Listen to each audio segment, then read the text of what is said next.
Hello, hi everybody. I decided to do to finish where to not finish to continue with the Chris Watts True Crime Rewind because I'm not feeling that great today. I have I'm incredibly sore. I took my walk today.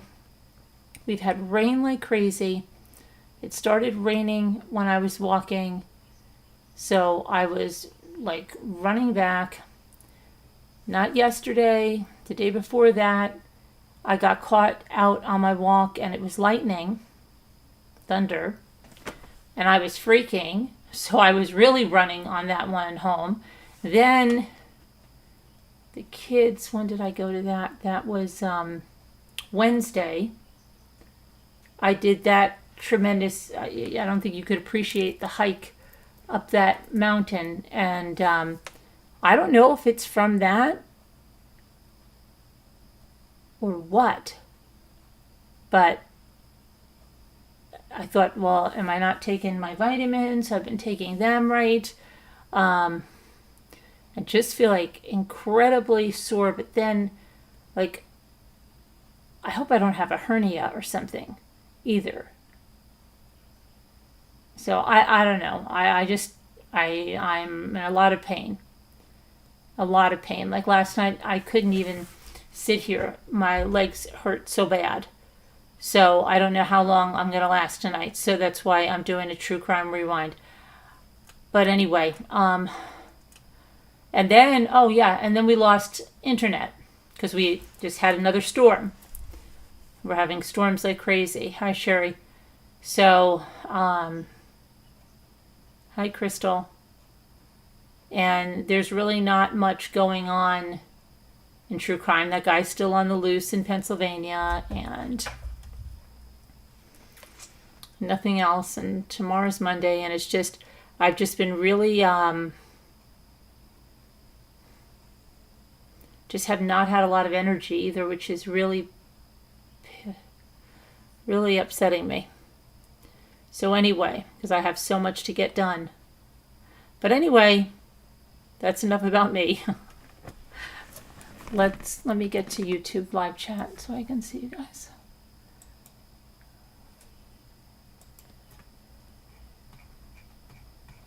Okay, hi Kevin, Deborah, Texas Mopar. Oh, everybody make sure you're in live chat.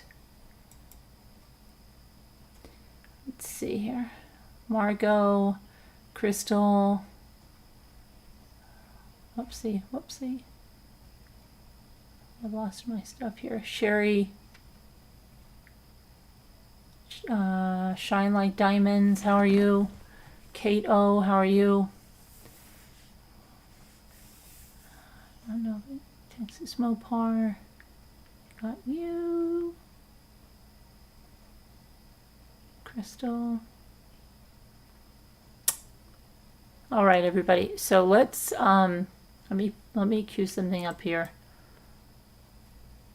Let's see. Oh my goodness. So before,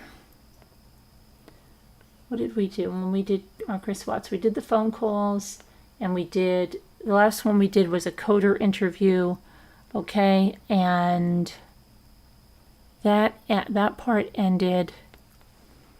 I think we were on this one, first part of that was the first part of the confession.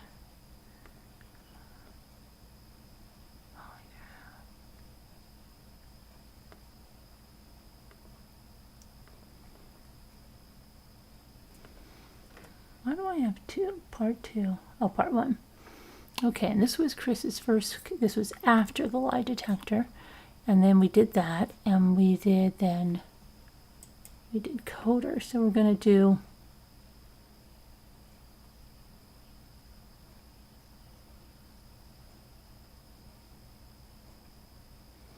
this time we're going to do the lie detector. At least part one of that. I think that's very telling, especially for for people that haven't seen Case part one. Want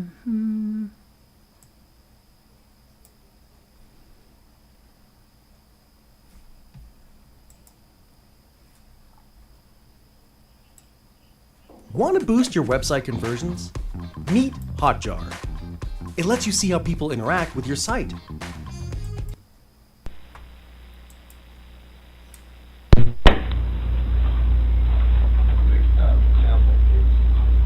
This is August 15th, 10:52 a.m. 2018. This is 2 days after they've gone missing. This is the day that he's going to be arrested. It's funny, everybody thinks that she wore stripes, like jail stripes, prison stripes. That's Tammy. She is from the CBI, and she is there for the lie detector test. He was told the night before about this. No, what I'm aware of. Tammy Lee. What's her name?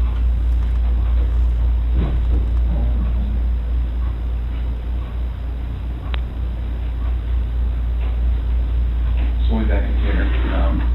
One of the things we were talking about is, as we mentioned yesterday, knocking out the polygraph. Yeah. Why don't we do that today? Okay. Why don't we do that now? Okay. We'll get that out of the way when you're done. This is Tammy. Did you meet Tammy yesterday? No, that's okay. the only one. This is Tammy. Hi, Chris. How are you? All right. So then when we're done, we'll figure out our game plan that I was talking about today. Does your dad have availability to use the car if you're going to be here for like an hour or more? He had picked up his dad at the airport. Oh, he can drive it. Yeah, he's yeah. Okay. And I'll go explain to him everything that's going on. Okay. He will know where to go, but. Oh, okay. Well, I can. The house, he knows how to get to the house, but if Okay. it's not ready, you can't go in there. But. Okay. No, Does he you know can't go how in the house, to Chris. use GPS on his phone or anything? Yeah, but he wouldn't know, like, where else to go besides my house. Oh, that's true. Because, I mean, yeah, I can tell him that. Did you just hear? Go to my Did you friend's just house. hear the genius there? Okay. She says, "Doesn't he have GPS on his phone?" Yeah, but he wouldn't know where else to go besides my house. Could he go to a diner or a restaurant to get some lunch, a cup of coffee? Could he go to a Starbucks for a little bit? Could he just go, I don't know, it was August, to a park or something? Does he know how to use his GPS? That was the most stupid thing. Okay. I'm not sure, like, if I'm be here for an hour or like 4 hours. Yeah, You hour. want me to just go talk to him and You're let him gonna be know here for when the the rest house is of going to your be ready life. and all that, and when he can go? You're not so going to he see can the go light back of to day you or something, again, right? Chris. Oh, yeah, like, if everything should be open by now around here. So Okay, yeah. I'm sure Well- he's been flying since like 5 o'clock East Coast time, so. Okay, why don't we knock this out? Okay. I think it's the best thing to do to move past all of this. And then I'll go talk to your dad. He'll have the keys. Everything will be good. Okay. Everything will be You good. have this number, you can call him when you're done. There's like no signal in this place, so. Oh, yeah. That's why I couldn't talk to you earlier. Like, Okay. yeah, it was. Between him and me, we'll figure out how to communicate this and get him where he needs to go. Okay. Yeah. I've been getting text messages from like a lot of news places. Okay. I don't know really, like. I think that's part of maybe what we game plan today. He's been getting text messages from a lot of news places, and he doesn't know like what to do, because let me tell you, that porch interview he gave did him zero favors. Anybody with a brain could see he was guilty from that porch interview. I remember when he did that, and just seeing it on the news, the time it happened, saying this guy is guilty. And I know a lot of you did too. So now he's worried about some more news interviews. I mean, not just here, like Today's Show. Or I don't like know what to do with that. Well, Today's Show, not just the local news. I'm ranking on the Today Show, guys. I think that you certainly can do whatever you need to or want to do. But I think that after we knock this out, we get back to the team and we make a plan. Okay, so I've been getting different like advice, like as far as like her mom said, like if it's a kidnapping, then she said not to talk to anybody. Yeah. So like I'm like torn of what to do. Well, Her mom told you not to talk? Yeah, her mom's saying, because she was advised by someone, like police or a detective there, that like if he talks to the media, it might. Oh, to the media, okay. Mhm. No, I thought you were talking about to the police. Oh, no, I was like- no, like, just the media in general, like, Yeah. 'cause it's gone, I mean, today's show, Good Morning America, is trying to get a hold of me and my parents. You hear him? He's like a little bit excited. This has gone like, and he wants to say like, this has gone viral. That's what he wants to say. Today's show is trying to get a hold of his parents. Friends, so I just Sometimes we release details that, you know, maybe the public They want doesn't details know. from me. I know, so And that's that's why I'm why. like, I don't want to impede with what's going on here and put He doesn't want to compete with what's going on here.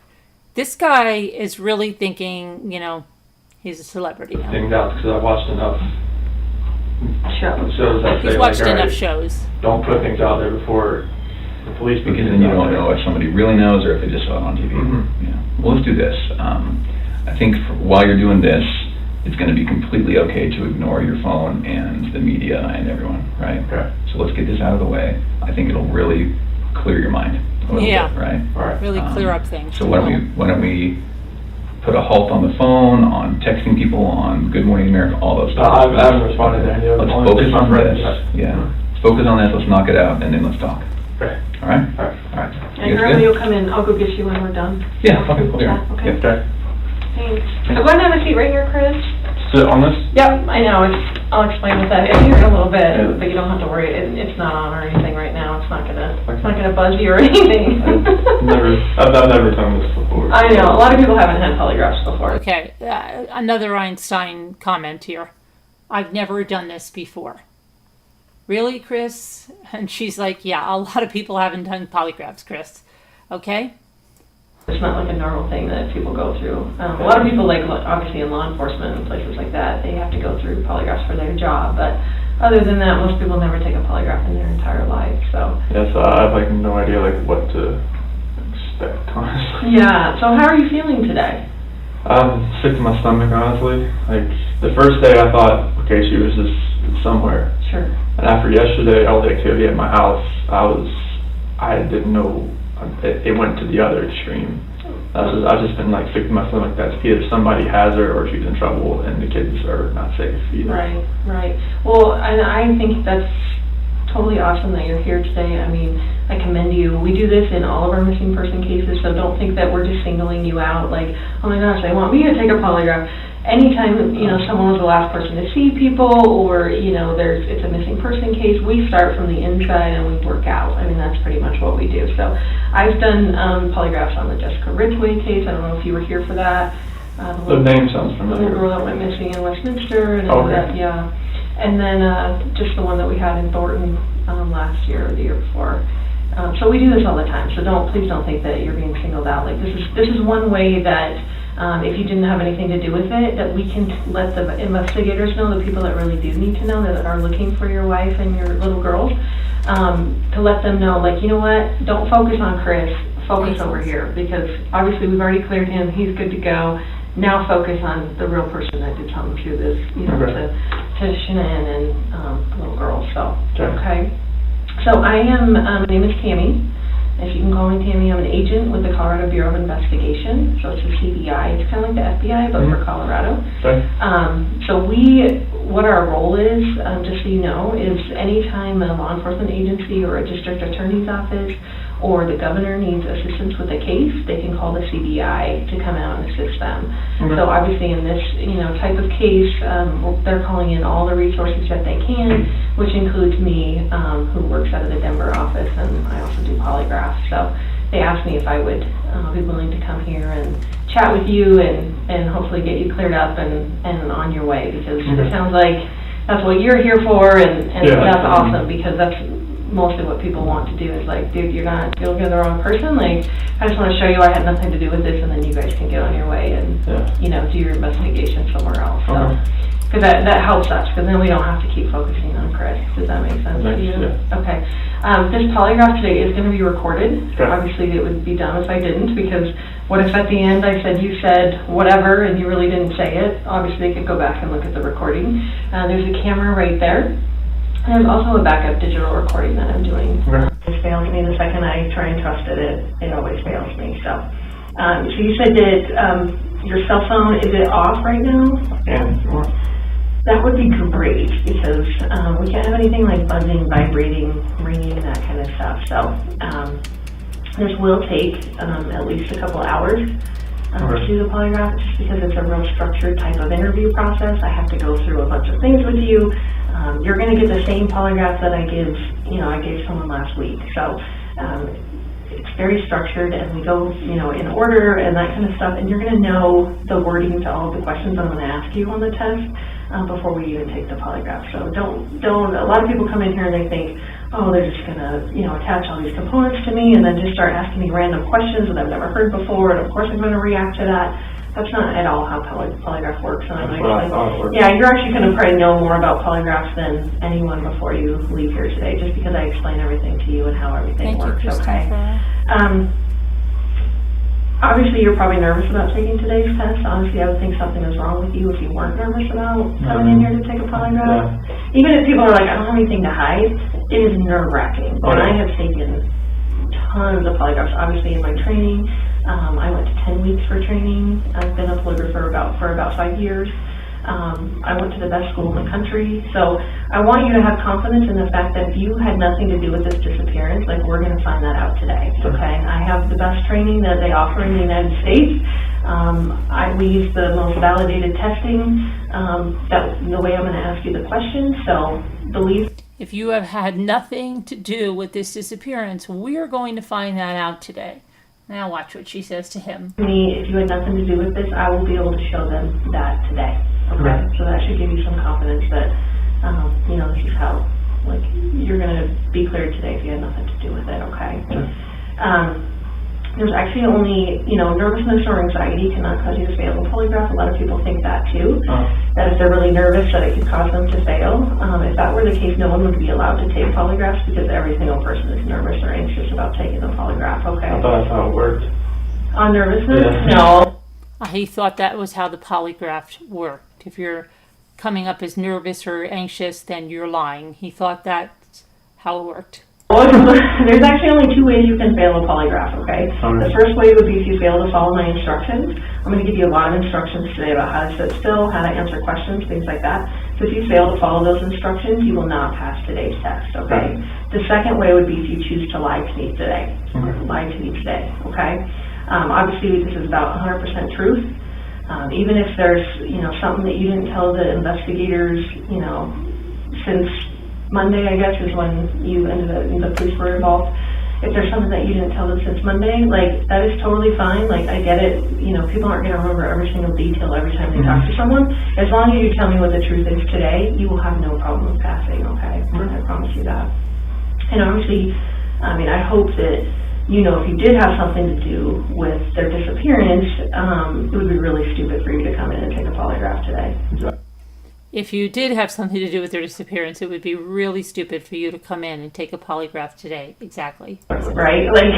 It would be really dumb. You should not be here right now sitting in this chair if you had anything to do with Shanann and the little girl's disappearance. Okay? Okay. And it's Celeste and Bella, is that right? Yeah, I'll call her CC too. CC, okay. If that comes up. Okay, perfect. So, and I know very small amount about the case. Okay.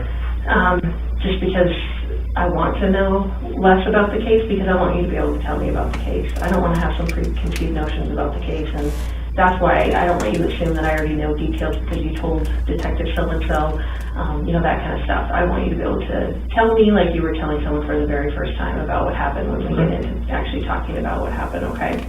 Obviously, Chris, you're not under arrest. I have no plans on arresting you. At any point today, if you decide you want to leave, the door is right there. Not at any point today, that changes. Us in here. Oh, no, yeah, I saw that last night. So there's a key in there now, so you can, if you just W. turn the key, it lets you out. Okay, and at any point today, even after all these components are attached to you, if you decide at that point, you know what, I don't want to take this polygraph, I don't want to be here, this is BS, whatever, that is completely fine. Just please allow me to unattach my components before you drag my $6,000 instrument on the floor and run out of here. And it's kind of a little maze back here, so I will show you the way out at any point if you decide, you know what, I don't want to take this polygraph, I don't want to be here, I don't want to do this. That is completely fine. The door does have to be shut for privacy just because noise does affect the polygraph. And I will read you your rights today, and that's just because the polygraph components are pretty restrictive. You know, they go around your chest and stuff, and you may feel at some point that you're not free to leave, but like I said before, at any point I will unattach all the components and show you the way out if you decide, even in the middle of the polygraph, if you don't want to continue to take it, okay? So, does that make sense to you? Yes. Okay. So I'm going to give you kind of a roadmap of where we're going to go today, just so you know what to expect and that kind of stuff, okay? So we're going to first start by going over a rights and consent form, and that's that Miranda rights form. I'm sure you've heard of it. You know, you hear it on TV shows constantly. Most kids can recite their Miranda rights. We're going to go over that, and again, it's just so that you know you're free to leave and that you're not under arrest, okay? And then we're going to do a consent form, and that's just something that's required by my bosses to say that you're actually consenting to the CDI doing a polygraph on you, okay? After that, we do a biographical and a medical form, and that's basically to make sure that you're a suitable subject to take the actual polygraph. I want to make sure that you didn't smoke, 10 rolls of weed, the night before. I wish that didn't normally happen, but a lot of people smoke drugs before they come in here because they're really nervous and they're trying to calm themselves down. Some people take a lot of medication. Some people hear voices.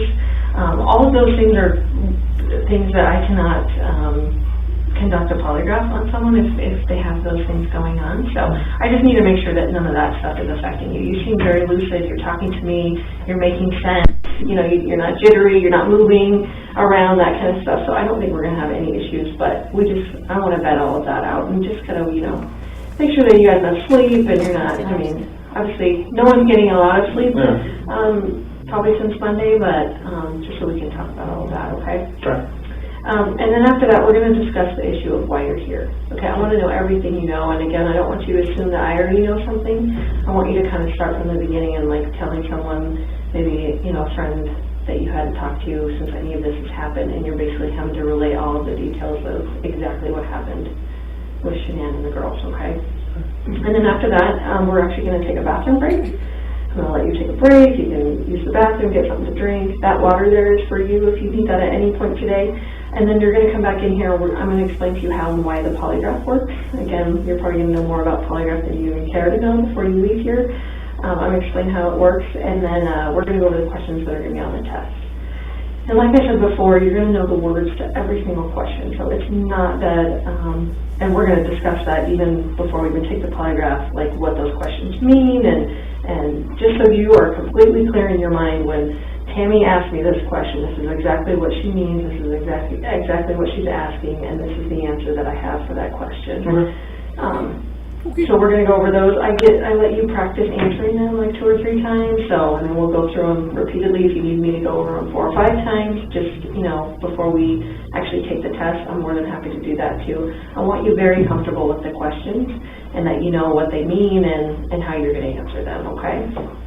After that, we're going to go, we're actually going to do a practice test. And again, that just lets me know that you're a suitable subject to take the actual polygraph. And then after that, we actually get into the actual testing. So that's why it takes a long time, is because there is a pretty big process that goes along with it. Okay. Work. Yeah. So you're not working today, right? No. Do you have a date that you're going back to work? Not at the moment. No.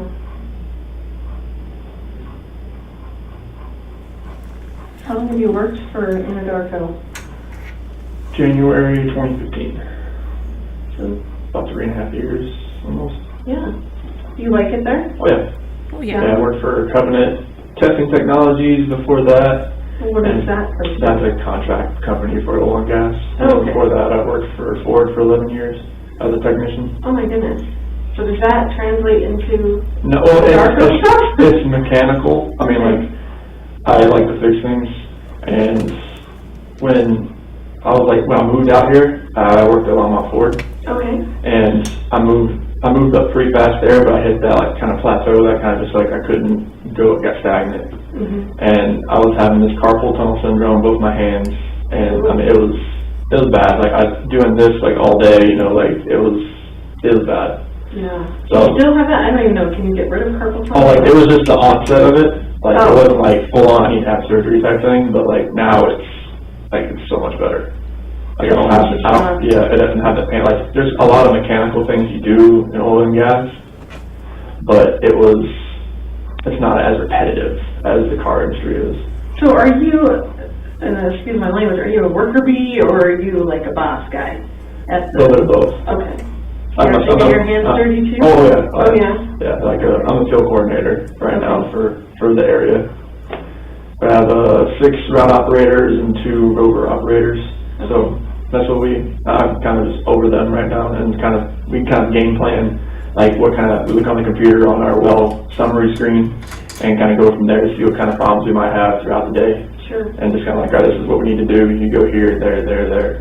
Okay.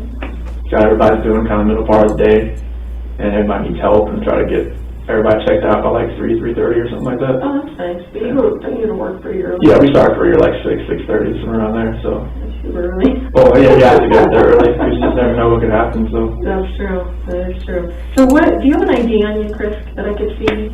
So I have the biographical form has some like driver's license numbers and that kind of stuff. So I'll just keep this just for a second until I do the other form.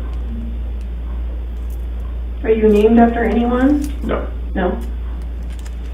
My middle name's just my dad's middle name, but other than that, no. Okay. His middle name is just his dad's middle name, but, you know. If I mispronounce your wife's name, please correct me. Everybody. For some reason, it is so hard. Just think of shenanigans. Oh, I like that. Okay, I got it. That's the way she tells people. Does her family call her Shanann? So the way they spelled it, it was like Shan-Ann, like with an apostrophe, but she just called it Shanann to kind of, she was named after Shana Na. Oh my gosh. Okay. Okay, so. Is it B-E-L-L-A? For Bella, yes. Okay. And Celeste is C-E-L-E-S-T-E. Perfect.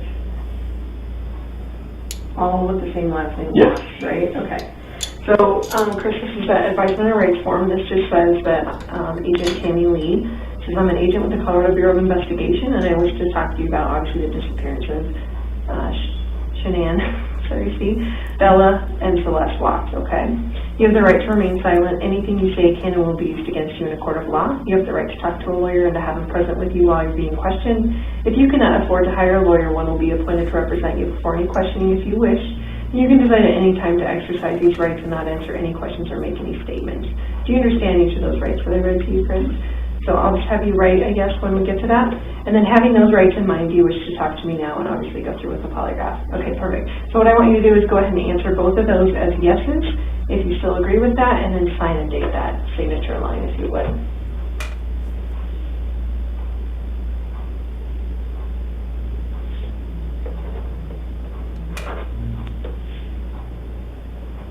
Have you always been a Tar Heels fan? Yes. 15th? It is, yeah.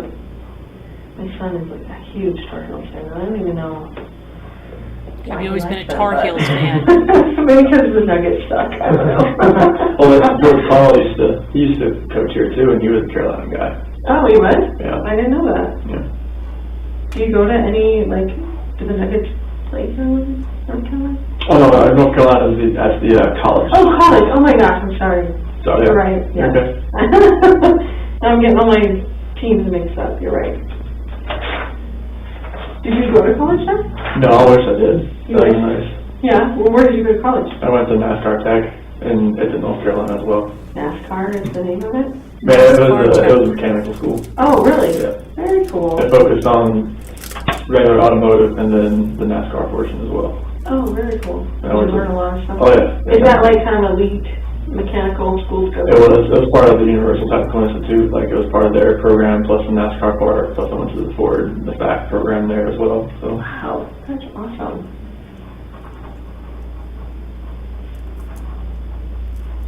Do you have any other nicknames or anything that people call you? It's Chris. Just Chris. Just Chris. And some just random ones at work. Just it doesn't make any sense. So. Like what? Some call me like Rain Man because when I go to a site or something, like if I do it once, I'll remember it, and this is one of those things. See, his nickname, one of his nicknames at work is Rain Man, because this is what I told you. This is why he can repeat the same thing over and over the same way. Most people don't do that. When they retell you a story, if you ask somebody, "What'd you do today?" they're going to tell you. If you ask them an hour later, It's not going to be the exact same way. There's going to be something maybe they leave out, something maybe they embellish. He is always the same. And that's what he's saying. If he goes to a job site once, he knows exactly the next time. So, yeah. He knows the job to do. If he does it once, he remembers exactly. That's why when he talks about the kids and the routines, and it's so rote. Like, do you remember, like, phone numbers and license plates? And that stuff, I don't really pay attention to that stuff. It was like, when I was really young, my grandma used to always quiz me on, like, state capitals, like, every day, and, like, when I was waiting for my sister to come out from middle school or stuff like that, she was always, like, just pinging stuff off my memory. Really? And it's just, like, everything, I think that's how it built. Yeah. For what it was and what it is. No doubt. That was your grandma that did that? Yeah. My mom's mom. Is she still alive? No, she passed a few years ago. Was she pretty old? Mm-hmm. Yeah. Yeah, she was. Lived a good life? Yeah, she was. Good. Were you close with your grandparents? Yeah, I went over to her house every afternoon after school and helped her out. Nice. Being outside or stuff on the inside, and she always cooked me lunch, some German food, kernels and goulash, schnitzel, all kinds of stuff like that. My first husband was German, so we had German sausage and glaze all the time, and just their German food is just amazing. Love it. So, Shanann's legal name is hyphenated?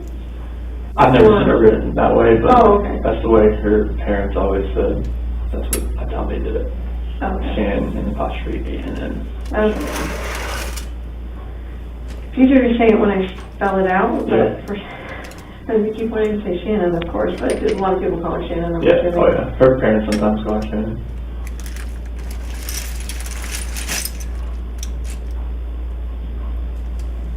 Have you talked to her parents at all? Mm-hmm. Yeah, are they being pretty decent and good? Are they coming here? I'm not sure yet. My dad's here. Your dad's here. Is there any other family members of yours coming? Not right now. No. Just my dad came out and just for support. He just got here this morning. That's nice. What a nice kid. Mm-hmm.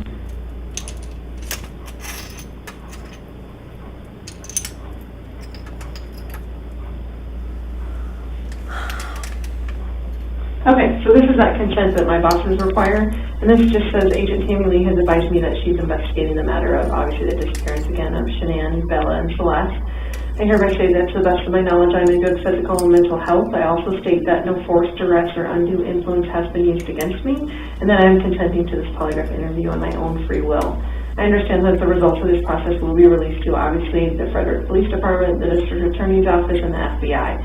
It would be very silly for you to sit in here and take a polygraph if I couldn't release your result of hopefully passing to the people that need to know. Does that make sense to you? And it says, I hereby give my voluntary consent to undergo a polygraph interview, and I understand that this process is subject to both audio and video recording and monitoring, as we already talked about, okay? So if you agree with that consent, you can just sign and date it.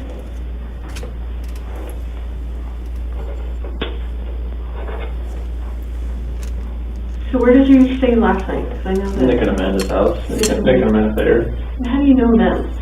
So, Amanda used to be a director at Primrose School where Bella and Cece go. But then she transferred to another place, and Shanann was getting her own Thrive. And that's how they met.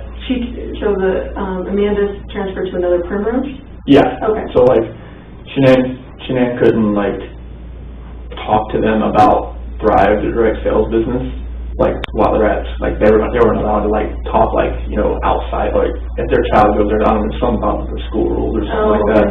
So when she left, she talked to her about Thrive and got her on Thrive, and then me and Nick started running together here and there, and that's how we met. So is she like a, what do they call them, a downline from Shanann? Yes. Okay, so she's like one of the sellers that... Yeah, like, yeah. Okay.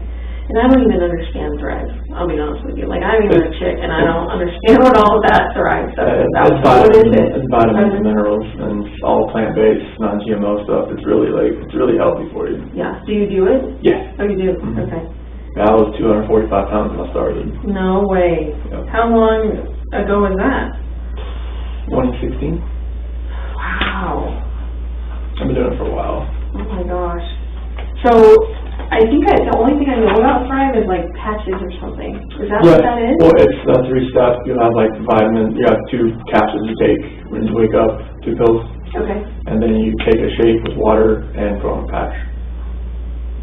You have a patch on right now? No, no. Oh, I want to see what a patch looks like. It's just like a little square piece that just kind of goes on your skin, and it's like, it absorbs, like, it opens like up your pores a little bit, and the vitamins kind of absorb like through your skin, like time release throughout the day. Like, can you tell you feel better when you have the patch on? Really? Yeah. Very good. How much are patches? Just the patches themselves. Or are you supposed to do this in combination with all the other The stuff? 3 steps. Okay. That's what I call it, the 3 steps. But like, I feel like you could sell it. I feel like you know enough about it, you could sell it. She has me on the, as like, I signed up underneath her. Oh, okay. So like, you know, I'm part of her team. Oh, okay. But she kind of runs that part of it, because she knows like I'm not the type of seller. I'm not a seller. Yeah. I don't like. You're not a salesman. Yeah, like I would like say too much, she says, about the product. Instead of Like sometimes it's not so great because of this, or... Yeah, it's like I would just give out like too much information about the product instead of just having like them call her. Do you sell it to any of the people that you work with? There's one person that I work with that uses it. Who is that? Troy. Troy? Yeah, he I works. think I heard that name, Troy McCoy or Yeah. something. That's a Mhm. funny name. Yeah, we call him the real McCoy. The real McCoy. Everyone's like, his parents like actually named him Troy McCoy. That's super cute. So he works for you, is that right? Or He works with me. He's the other field coordinator. Oh, okay. Yeah, he's got a lot more experience than I do. He worked in Kansas before he came here. Kind of shows you the ropes. Yeah, he showed me a lot about different things, and I picked up a few things that he didn't know, and just kind of like, we worked together pretty well. Nice. Is this the correct address for you? Yeah, it actually should be that.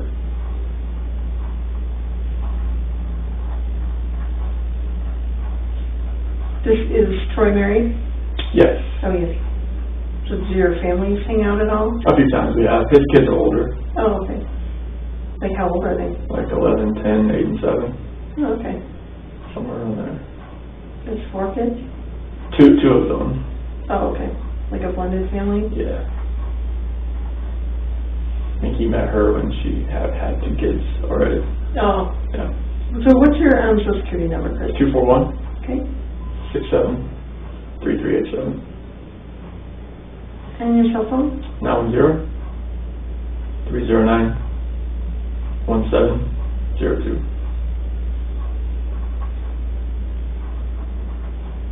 And what's your date of birth? 5/16/85. How old does that make you today? 33. And where were you born at?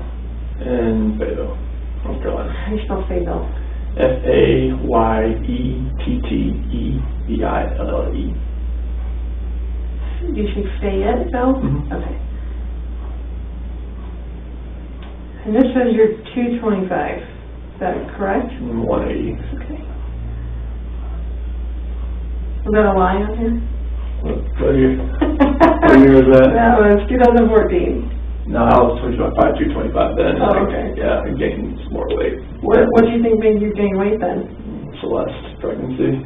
Oh, really? I gained more weight than she did. You're a sympathetic eater?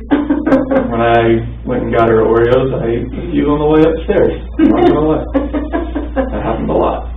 Now, can you do the Thrive stuff when you're pregnant? Is that safe for that? Yeah. Yeah, because it's all natural or Yeah. whatever?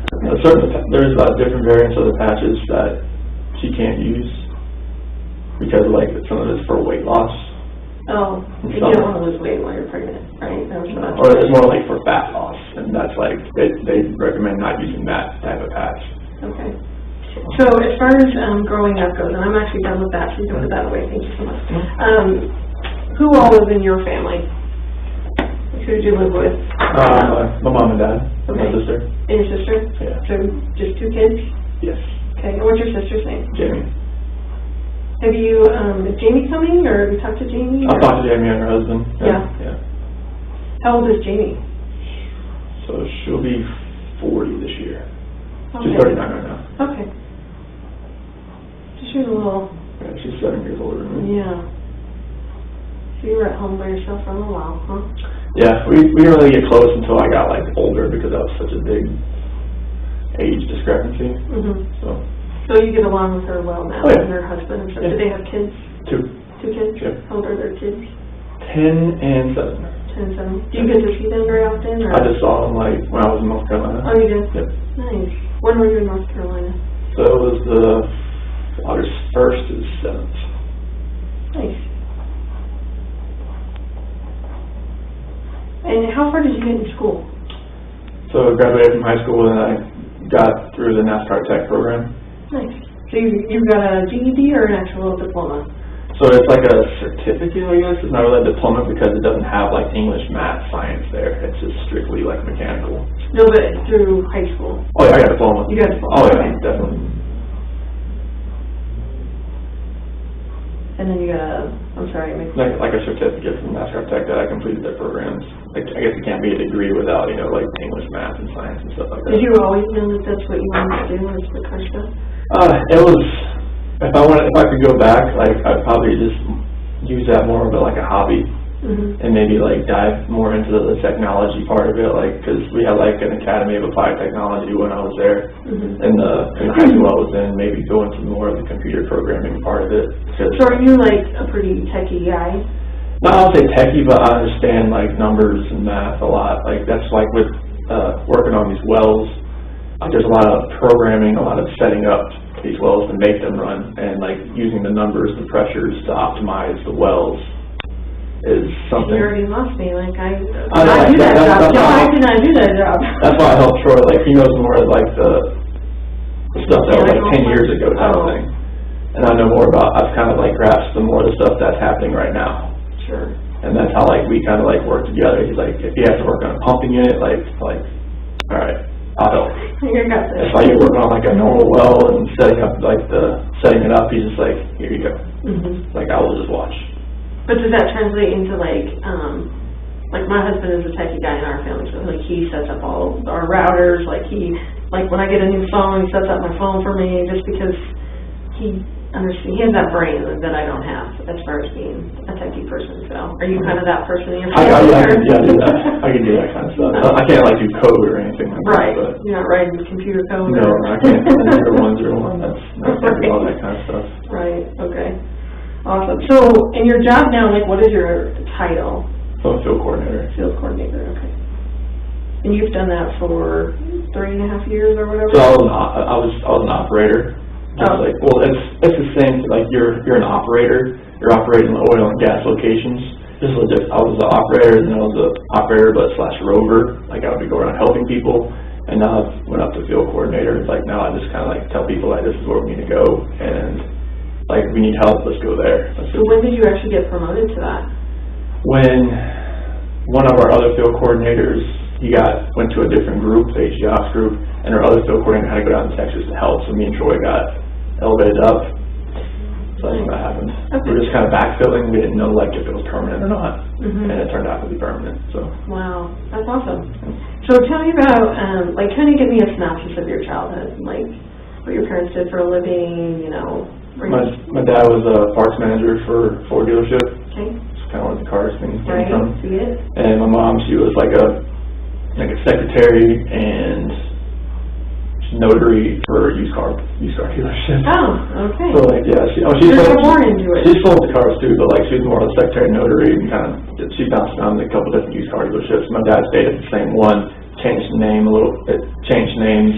Then he went to like a different one, but it was he did the same thing. And he did like parts manager and body shop manager, and that's where he's still at now. So how would you say you grew up as far as like your family structure is? Were you guys religious? Was there a lot of discipline in the home? Or who was the disciplinarian in the home? So like we went to church, I would say not like every Sunday, but pretty regularly, And what church did you guys go to? It was like First Baptist Church. Okay. And I mean, discipline, I was the quiet kid. I was I just kind of followed her. I mean, my sister was the rebellious one that always, You're like, I'm a good one. It's like I never like. And my sister was the one that got the most of she was the one that showed me like that's what I don't want to do. Right. I would wake up to my mom and my sister pretty much arguing every every morning. That's all I went, okay. They're like, I don't want to wear this, I want to wear that. I'm like, okay. And you're like, Mom, what do you want me to wear? I'll wear whatever you want. I just going, if I didn't do it, don't wear it today. Right. Kind of thing. But yeah, like, my dad, he was a disciplinarian. He was? Yeah. What kind He woke up to his mother and his sister arguing pretty much every morning. Good memories. Good memories. of discipline did you guys have in the home? Just, it wasn't like physical or anything like that. It was just, just verbal, this is what you need to do. And just follow that. Like, if my dad ever raised his voice, I knew that was no work phone, sorry. Oh, okay, I was like... Whoa, forgot about that.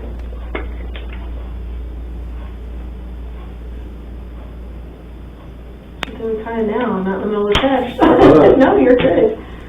You're good. I have 2 phones too, and it's hard to keep track of them, so. Yeah, my work phone's are. I'm glad I did that. Yeah. Okay, so you said your dad was a disciplinarian, but he just... it was verbal, cause if the raised voice, I knew something was okay, that's okay. I'm good there. Right. Did anyone struggle with drug or alcohol abuse or anything like that in your family? No, my dad did at one point, but it was after I left, after I graduated and everything, and I just cause my sister, she would leave and she'd come back, leave and come back, leave and come back. She never runaway kind of thing? Oh, she would move, she went to East Carolina, then that didn't work out, so she came back home, she moved to a different place, and that didn't work out, she came back home type thing. And when I left, I was on my own, and I was self-sufficient, and I never came back, and I think that hit him pretty hard. So they expected you to come back, do you think? Oh, he was used to me being around, he's my hero, he's my best friend. Your dad is? Yeah. Yeah, so that's where I think that kind of hurt him a little bit, because once I left, I didn't move back. So tell me, so you're talking about for college, as soon as you graduated, you moved out? So is NASCAR close to where you guys live? No, once I graduated high school, I moved to Mooresville, North Carolina. That's about 2 hours away. Okay. And that's where I live. I never moved back. I came back to visit, but I never moved back. Okay. So you go to college, is it a 4-year college, 2-year college? And that program I finished in 52 weeks. So it was a year and a half, almost 2. Okay. Oh, actually, wait. That's a year. 72 weeks, sorry. Okay. 72 weeks. So a year and a half. And then where did you go after that? I worked in Mooresville Ford and worked there till 2012.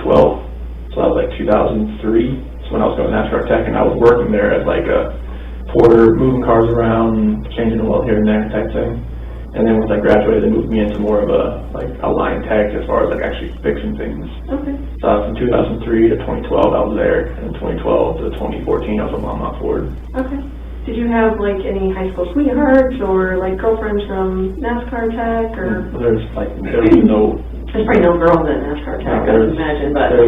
There was a handful of girls that actually went there, so no, it was I didn't have any girlfriends hardly after high school.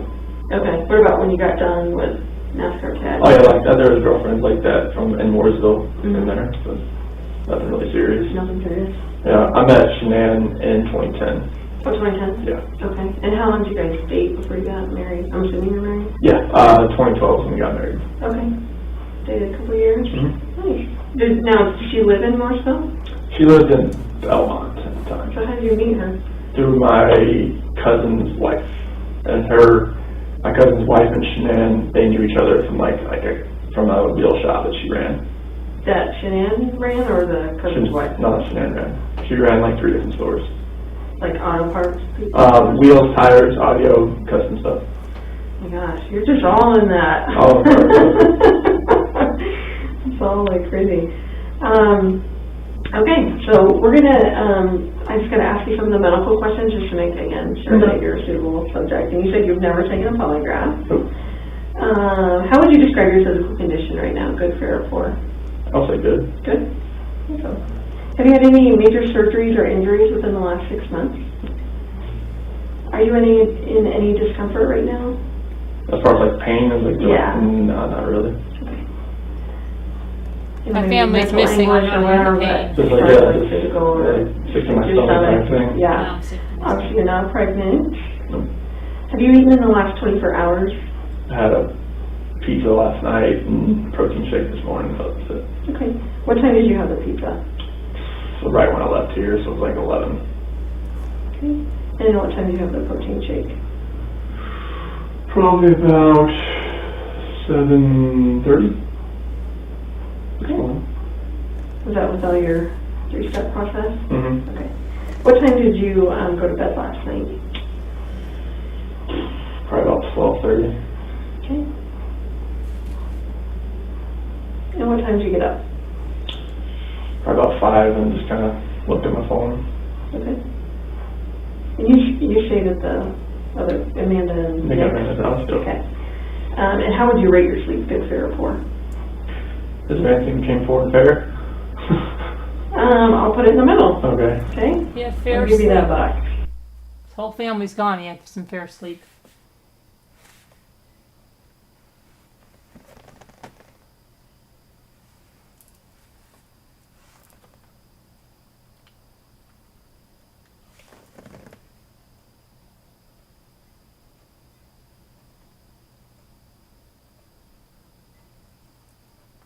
Don't worry about it. There's no sound right now.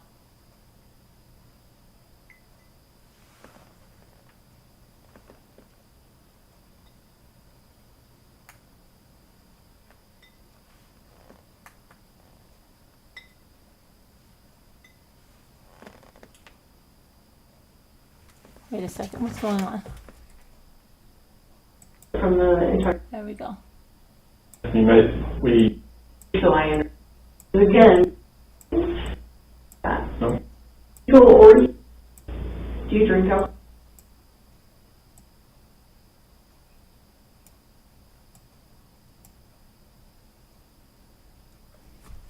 Let's start now. Have you had any alcohol within the last 24 hours? Do you drink alcohol? only with like if I'm going out somewhere, like with friends coming over. I don't drink by myself. Okay. That's not. I don't think that's really. How often would you say that you drink in a given week? Like how many beverages would you have? If I drink something, just be like 1 or 2. 1 or 2 beers? Or Yeah, beers. I don't do it. No hard alcohol? No. Okay. Any legal or illegal drugs consumed within the last 24 to 48 hours? No. That includes even cough medicine, you know, anything like that? No. So you just had vitamins, is that right? Mhm. Okay.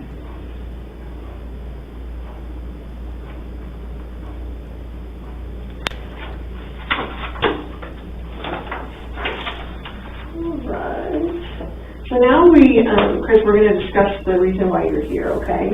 So now what I would like you to do is, again, kind of treat me like, you know, someone that has no idea about anything, and that you actually have to start from the entire beginning, like kind of start when, I would say when you met Shanann, just kind of explain your relationship, I guess, just so I understand it, as far as, you know, meeting in 2010 and, you know, when the kids came about and that kind of stuff, and then just bring me up to the point of, you know, yesterday. Okay. If you could. All right. So 2010 is what we met. We met pretty much through Facebook because of my cousin's wife, and she like recommended us as friends type thing, and that's how we kind of started talking. And our first date was at a movie theater. Didn't really impress her much because it was actually a nice theater. I didn't really know what I was walking into as far as like I walked in and there was like a doorman and he was all dressed in a suit and I was in camo shorts and DC shoes and I was like, okay, hopefully I'm very underdressed for this. Yeah, really good. But like I walk in and I see her and she's all dressed really nice and like she told me like after the fact, like, man, I hope that's not him. kind of deal, like, because like we know what each other look like, but like I wasn't really dressed for what we were doing then. But on the second date, I actually made a mistake again wearing the same thing because I kind of forgot what I wore. I went to a Kid Rock concert, and like I think that's kind of where I won her over because like we actually got to like the actual concert and like. I forgot my ID, so I couldn't actually get in. Oh, great. So I actually ran back like 2 miles to the car and got it and came back. Oh. And I was just like, I was just like soaking wet. I was just like, it was like middle of July, August, and like South Carolina and humidity and everything like that. It's on Army base. So I ran back, got it, and everything like that. And then I think it was our next date, we actually went to Myrtle Beach. And like she had lupus. Well, her lupus was really like acting up in North Carolina. So like she had like these flare-ups, joint pains, all that kind of thing. And we were driving back, like she laid on me pretty much the entire way back. And I think that's when like she realized, like, this guy's actually pretty nice, because like he didn't tell me like, all right, get off my lap or type thing. Like I just let her just rest on me the entire way back. And it was like 2.5 hour ride from Myrtle Beach to Charlotte, the Belmont area. But yeah, everything flourished from there. Like in 2011, I proposed to her over in Ocean Isle Beach. Like that was around our anniversary. And I did a ride there on the beach at night, and I could tell, I mean, she was extremely tired, and I was like, I just want to do this. I want to do it like today. And she knew like, so why are you being so like persistent to get me like out here right now? I was like, oh, let's go out to the beach. It's a nice night.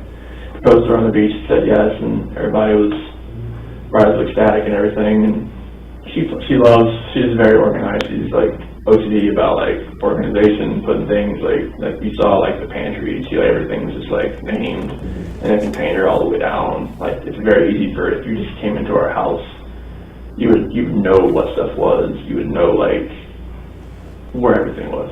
It would be easy. So like everything was just, she was planning the wedding. Everything was great. And then 2012. She were here, but she was planning the wedding from here, but everybody was back in North Carolina. Mm-hmm. So it was guess you call it destination wedding if you want, because we had to fly back for that. But we got married in, it's like the DoubleTree Hilton hotel that was there. It was like in the court. It was in November, and it was underneath one of those big tents and everything. It was beautiful, and it was amazing. And we went to Myrtle Beach for the honeymoon. And then 2013, December 17th, that's when Bella was born. Like we've been trying for a while and nothing was happening as far as getting pregnant and whatnot. And she said, so since we're not getting pregnant, since it's not happening, like I'm gonna buy a supercharger for your car. I'm like, okay. And then it turned out that weekend we conceived Bella. Oh no. The week she bought me a supercharger for my car. So it was Did you take that back? I'd already put it on. And it was actually like a special order, like part that was sitting in a dealership. Okay. Stuff like that. So like it was ironic that it happened that, you know, like bought a supercharger for my car and then that weekend see Bella. And then Bella was just a gift. I mean, she didn't think she could get pregnant because of the lupus and everything like that. Like the doctor said, it could happen, it might not, but it happened, and it was a blessing in disguise right there. It's like, oh my goodness, it just happened, you know. So did like, she have normal pregnancy? It's like was Bella's normal? Bella's was she had shoulder dystocia when she was born. So like her shoulder was? She was turned. Oh, just turned. Yeah, where like we had it like push her out. So she had a vaginal birth? Oh yeah, all that. That was. Cord wasn't around her neck? Nope. Or anything No. like that? No. Okay. Nothing like that. So Bella was born December 17, 2013. And she was a gift, so just go along with Bella, and then she was a gift. Remember, he just killed the gift and put her July in a 17, 2015, and we had this whole little thing staged up with Bella in the crib and a little eviction notice. Like she was there, and it worked out pretty well because she was just standing there crying, like, you know, like I don't want this type of thing, you know. I saw one of those that went like viral on Facebook, so that's weird. It would be yours. Yeah, she was just sitting there crying with a little eviction notice, and she recorded it. It was an amazing day just to see that. And then Celeste, I was there, like she had a midwife for this one, so like they actually had me like, you can stand here and like, you know, catch her, and like, but Celeste came out like so fast that like I barely had a chance to go like this, and they moved me out of the way because she just like came out.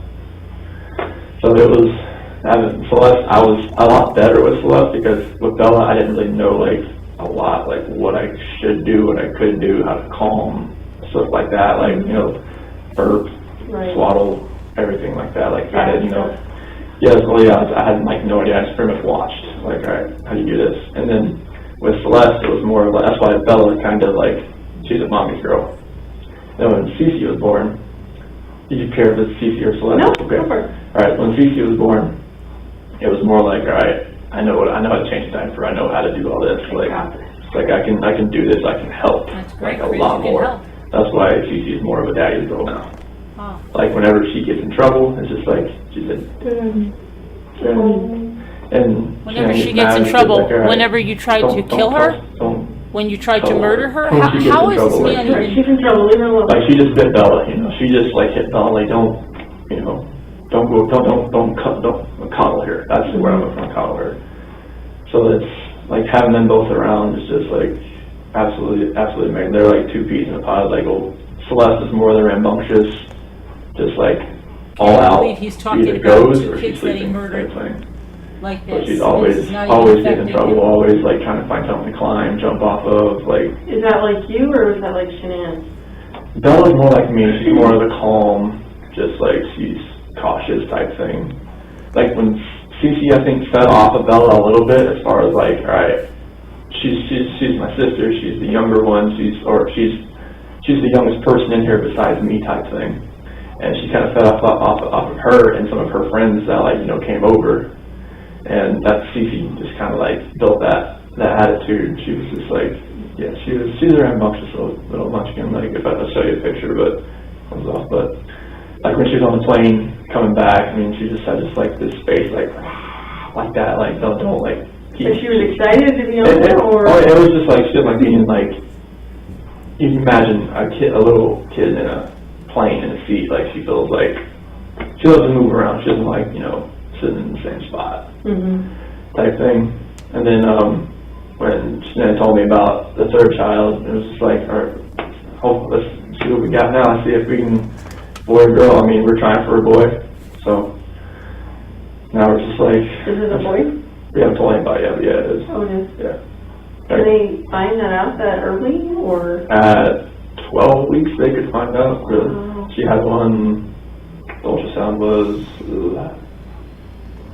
last week. Let's see. Yeah, it was last week. So found out it was. Were you both there for Yes. that? Oh, nice. Yeah. So it was like right when we got back. So it was like this guy went back on the 8th. So it was on the 8th. So I was the ultrasound. Get my days mixed up. Like now, I'm not sure even what day it is right now. But yeah, we had ultrasound. 15th today. I was thinking about Monday, Tuesday, Wednesday, Sunday, Pretty all good that kind of spirits stuff, for so, having his whole yeah, we haven't family told gone, anybody right? yet, so. So both the girls were born out here, right? Yes. Okay. Did you know that Yeah, here? Bella was born at Good Samaritan. Cece was born at Vista. Did Shanann go through any like postpartum or anything No. like that with either of them? No. No. Didn't see anything like that. Good. Did she breastfeed Yes. both of them? Yes. Okay. Very cool. Bella a little longer than Celeste. So Bella was how old when she got pregnant with Celeste? So they're about 19 months apart. Okay. So like 10 months old? Yeah. Oh my goodness. Yeah, I know.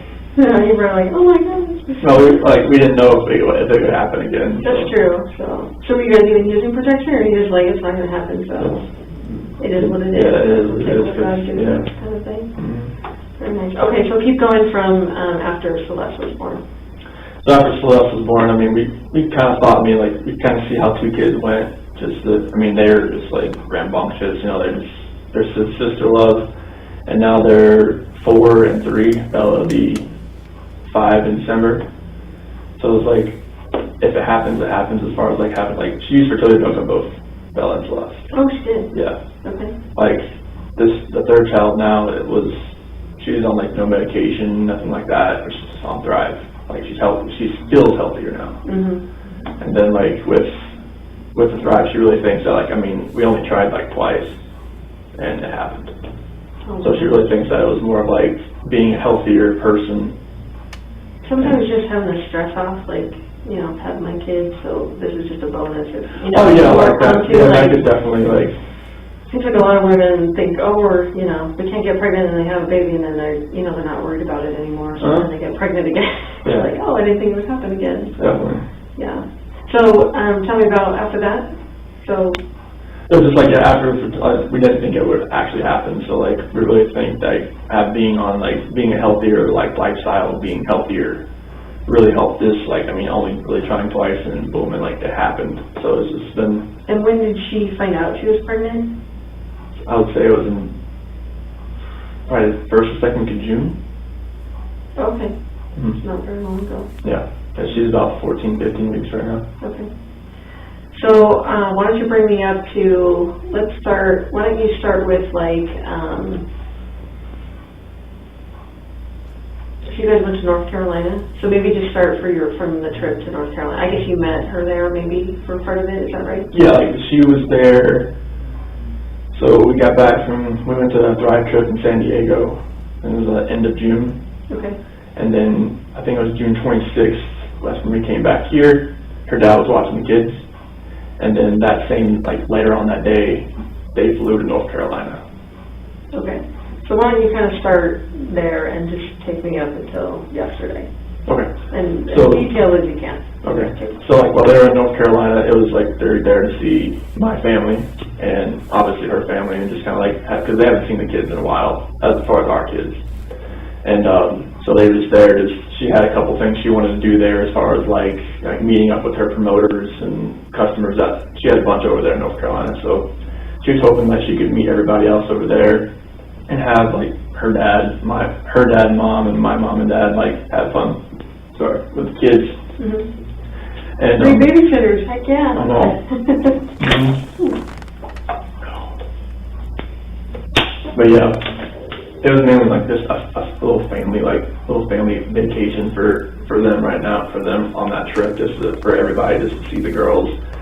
And Celeste's birthday was during that, on July 17th, so they had a birthday party there with like jumpy houses and stuff like that. That your parents They didn't go FaceTimed me during it so I could see it. They didn't have a birthday party out here for her because it was, when they got back it was in August, so. Right. So, but yeah, I got to FaceTime and watch it all, and it was pretty much just hanging out with family the entire time. to. Your parents Yeah. didn't go. And I was here just going to work and working out and going running and just Parents didn't go. keeping the house up and doing that, and just, I waited till, my flight was July 31st, and I flew out there for a week, and I flew out there for a week so I could fly back with them. So we went, so July 31st, I got there, stayed at mom and dad's house. The next day we drove to the beach, stayed there for about 4 or 5 days. It was in North Myrtle Beach. And first time the kids had seen the beach. So they were ecstatic, obviously seeing waves, being in the sand. They love sand. Unfortunately, they love sand. Because it's just like you get it back, you just got to shower them off. Because Cece was so like into the beach that, I mean, her bathing suit was just full of seashells. It was like, okay, let's get all this off of you and rinse you off, please. Right.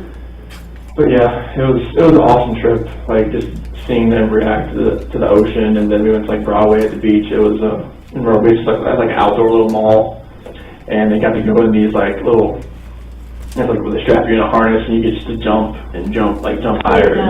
And Bella and Celeste, they loved that. They just loved jumping that high. It was amazing. Nice. Yeah. And then I went to see my grandma, my dad's mom. She's in a nursing home, so like some days she remembers people, some days she doesn't. And luckily that day she did remember me, so that was really a good day to go in there and went in there with Shannon and the kids, and obviously like they had already been in there a few times while they were there. Sure. Yeah, and they were. She lights up when she sees those kids. I call her Mama. That's what she always calls, but Mama, she lit up when she sees the kids, and she remembered me, and that was great. Yeah, and my dad came and picked me up, and I went over there and stayed with my parents for a day, and just kind of like hung out with them. Saw my sister, her husband, their kids, had a cookout and everything, and it was awesome. And then the next day, I think it was the 7th, August 7th. Yeah, we went to her parents' house, had everything packed up, ready to go, and flew back here. And then got back later on that night, the 7th. And then on the 8th, I went back to work. And then on the 10th, that's when Shanann flew out to Arizona with Nicole. And I had the kids from Friday, Saturday, and Sunday. And we went to a pool party on Saturday with Jeremy Lindstrom's, his son's turned 4. And they had a little pool party and everything over there, or a little mini pool, and it was water balloon fights. They had a big time. It was great.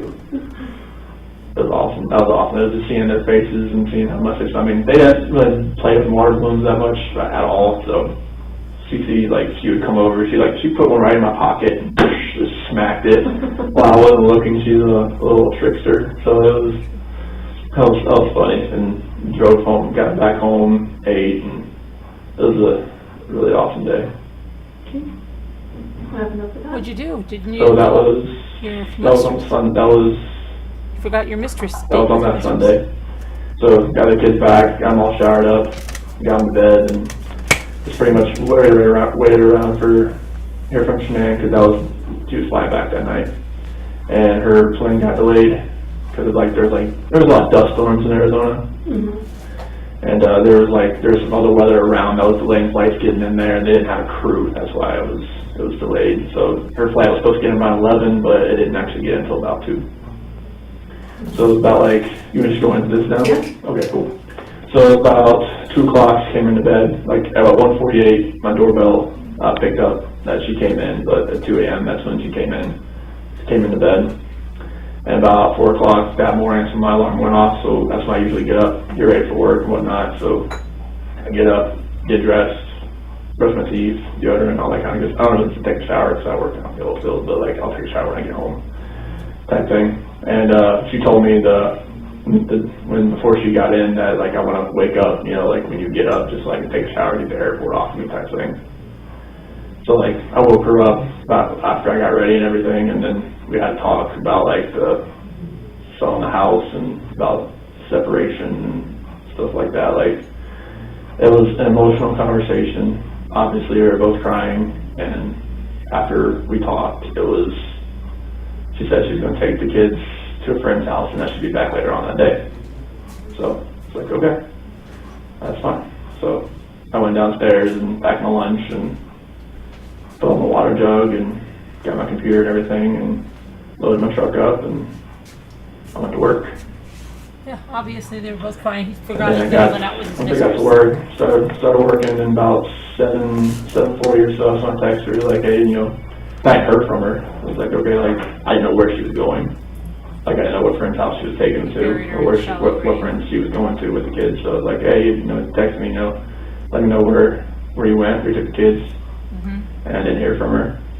It's normal for her not to respond to me, because when she has her direct sales people, she'll get back to them first, because that's what she does. That's so your job. For her not to respond back to me, that's happened plenty of times before. Right. So continue working, It and has nothing to do that she's in a shallow grade. She got back to me hey, call me. I've called her once before that too. And then about 12:10, that's when I got a doorbell alarm on my phone saying someone was at the front door, and that was Nicole. And so I called her, and I was hey, what's going on? So I haven't heard from Shanann all day, no texts, no calls, and I'm all right, this is kind of strange. So Nicole's at the front door, and she's okay, her car's here, I can see her shoes, because we have this little rectangular long window next to the door, and she could see her shoes right there and whatnot. She's all right, something's going on. So she called me, she was all right, I can't get a hold of her, something's going on. And that's when I came home. That's when I left to come home. Well, when you told them to get away from your house? Nicole called me, all right, there's going to be a police officer here when you get here. I'm okay. They couldn't get in because the latch on the top door that's what we kind of put over just to make sure, if the kids try to go out the front door, they can, because that's there. But the keypad on the outside on the garage door doesn't work. So, they had to wait until I got there. I got the garage door opener, I hit it, we went inside the house, and, car's there, car seats are there, purse is still there, the phone's on the couch, her wedding ring's sitting on the nightstand. And it's there's no sign of Bella, Celeste, or anywhere. And it's the police officer, I forget what the police officer's name was, but he was there, and he was just, once we found the phone, powered it up, and all the text messages came through as far as everybody was reaching out to her and everything, hey, what's going on, you okay, everything good? And there's there's nothing there, it was just it was a ghost town. And everything that was there just didn't make sense as far as why, what happened. So we started reaching out to a bunch of people, any of your friends that anybody that had reached out already that had a car seat or had a kid in general. and nobody had heard from her. Nobody had a clue. Like her mom hadn't reached out to her. My parents, I mean, nothing was there. And the officer, Detective Baumhofer, detective, I'm not sure if you know the people that are involved. Yeah, I can't remember how to say it. Oh yeah, I think Detective Baumhofer, he came, and they were all like, taking questions from me, Nicole, her son Nick, that was there. And then went over to, they talked to my neighbor, because he had the camera facing, like, he picks up a few different angles and whatnot. And watched his video surveillance, didn't see anything as far as her leaving at all. Yeah, at all. So they're just like, all right, like where, how this happened, like there's no like video of her like leaving the front at all. So we didn't know, we were just at a loss for words, like, all right, where is she? Like, she witnessed leave everything here. Like, even the kid's medicine was still there. And I was just like, all right, she needs that. So the only thing that was gone was really the kids' blankets.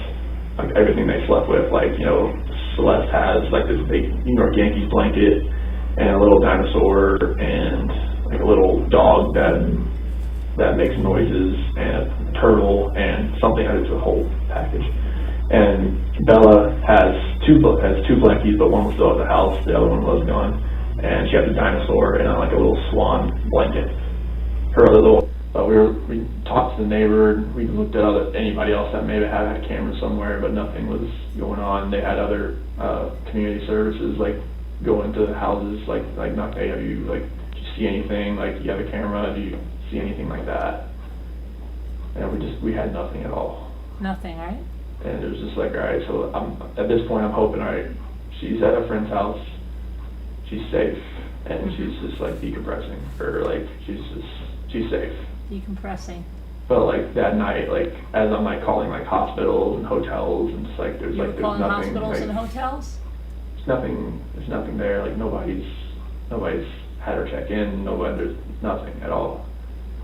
And then that was just traumatic because like I had every light in the house on. You had every light in the house on. Like, like, country song. Yeah, I went and laid in bed, but I didn't sleep. I was just sitting there. It was like I had friends that came over.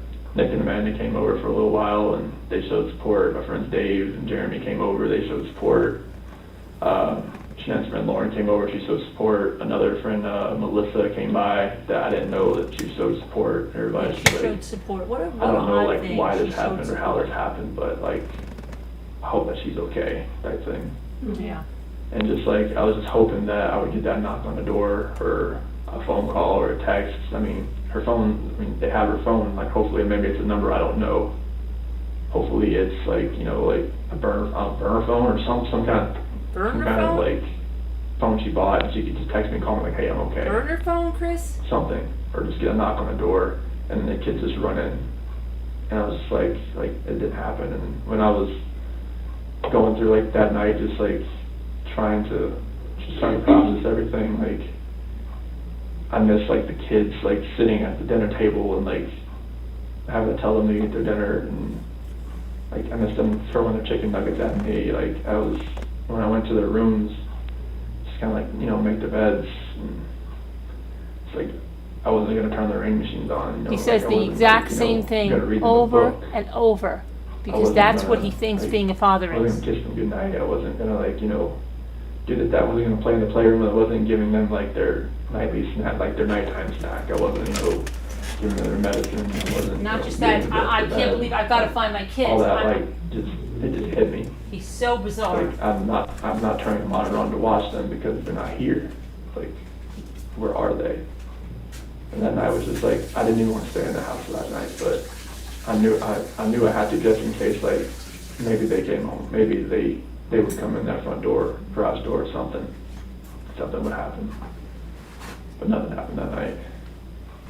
So I just laid in bed and took phone calls and texts from all our friends that I couldn't sleep either, and just asking for prayers, just asking prayers in general. Just like these kids are gonna come home, they're gonna come home safe. And the next day, well, detective, he called me about 2 a.m. just saying like they were gonna do like the missing persons report, and I'll get that all get that out the door. Missing persons report, yeah. But yeah, it's, Mm-hmm. like, the next day, like, when everything, like, started happening as far as the news crews, like, pulling in, and then all the K9 units and the drones flying over my house, it was just like, it all set in, like, this is not, she's not, they think something happened. Because all this right here, this means that, okay, my worst fear, that's where this is going right now. Because I thought she was just at somebody's house. All this means my worst fear. But now, just going down the other direction. With all this going on, with the dogs coming in, with the news media, everything just kind of happening, it's like, all right, this has gone to a totally different direction. And it's like, I was, when all my friends, like, were coming over to give me some support. I Same knew thing, that, all the like, time. Give me some support. Right, like, Never I was happy changes. all my friends just came over to just support. I didn't want to be alone at that point in time. Like, this is the time you don't want to be alone at all.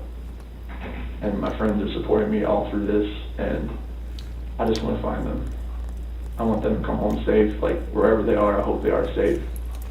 And I really hope they can just come home.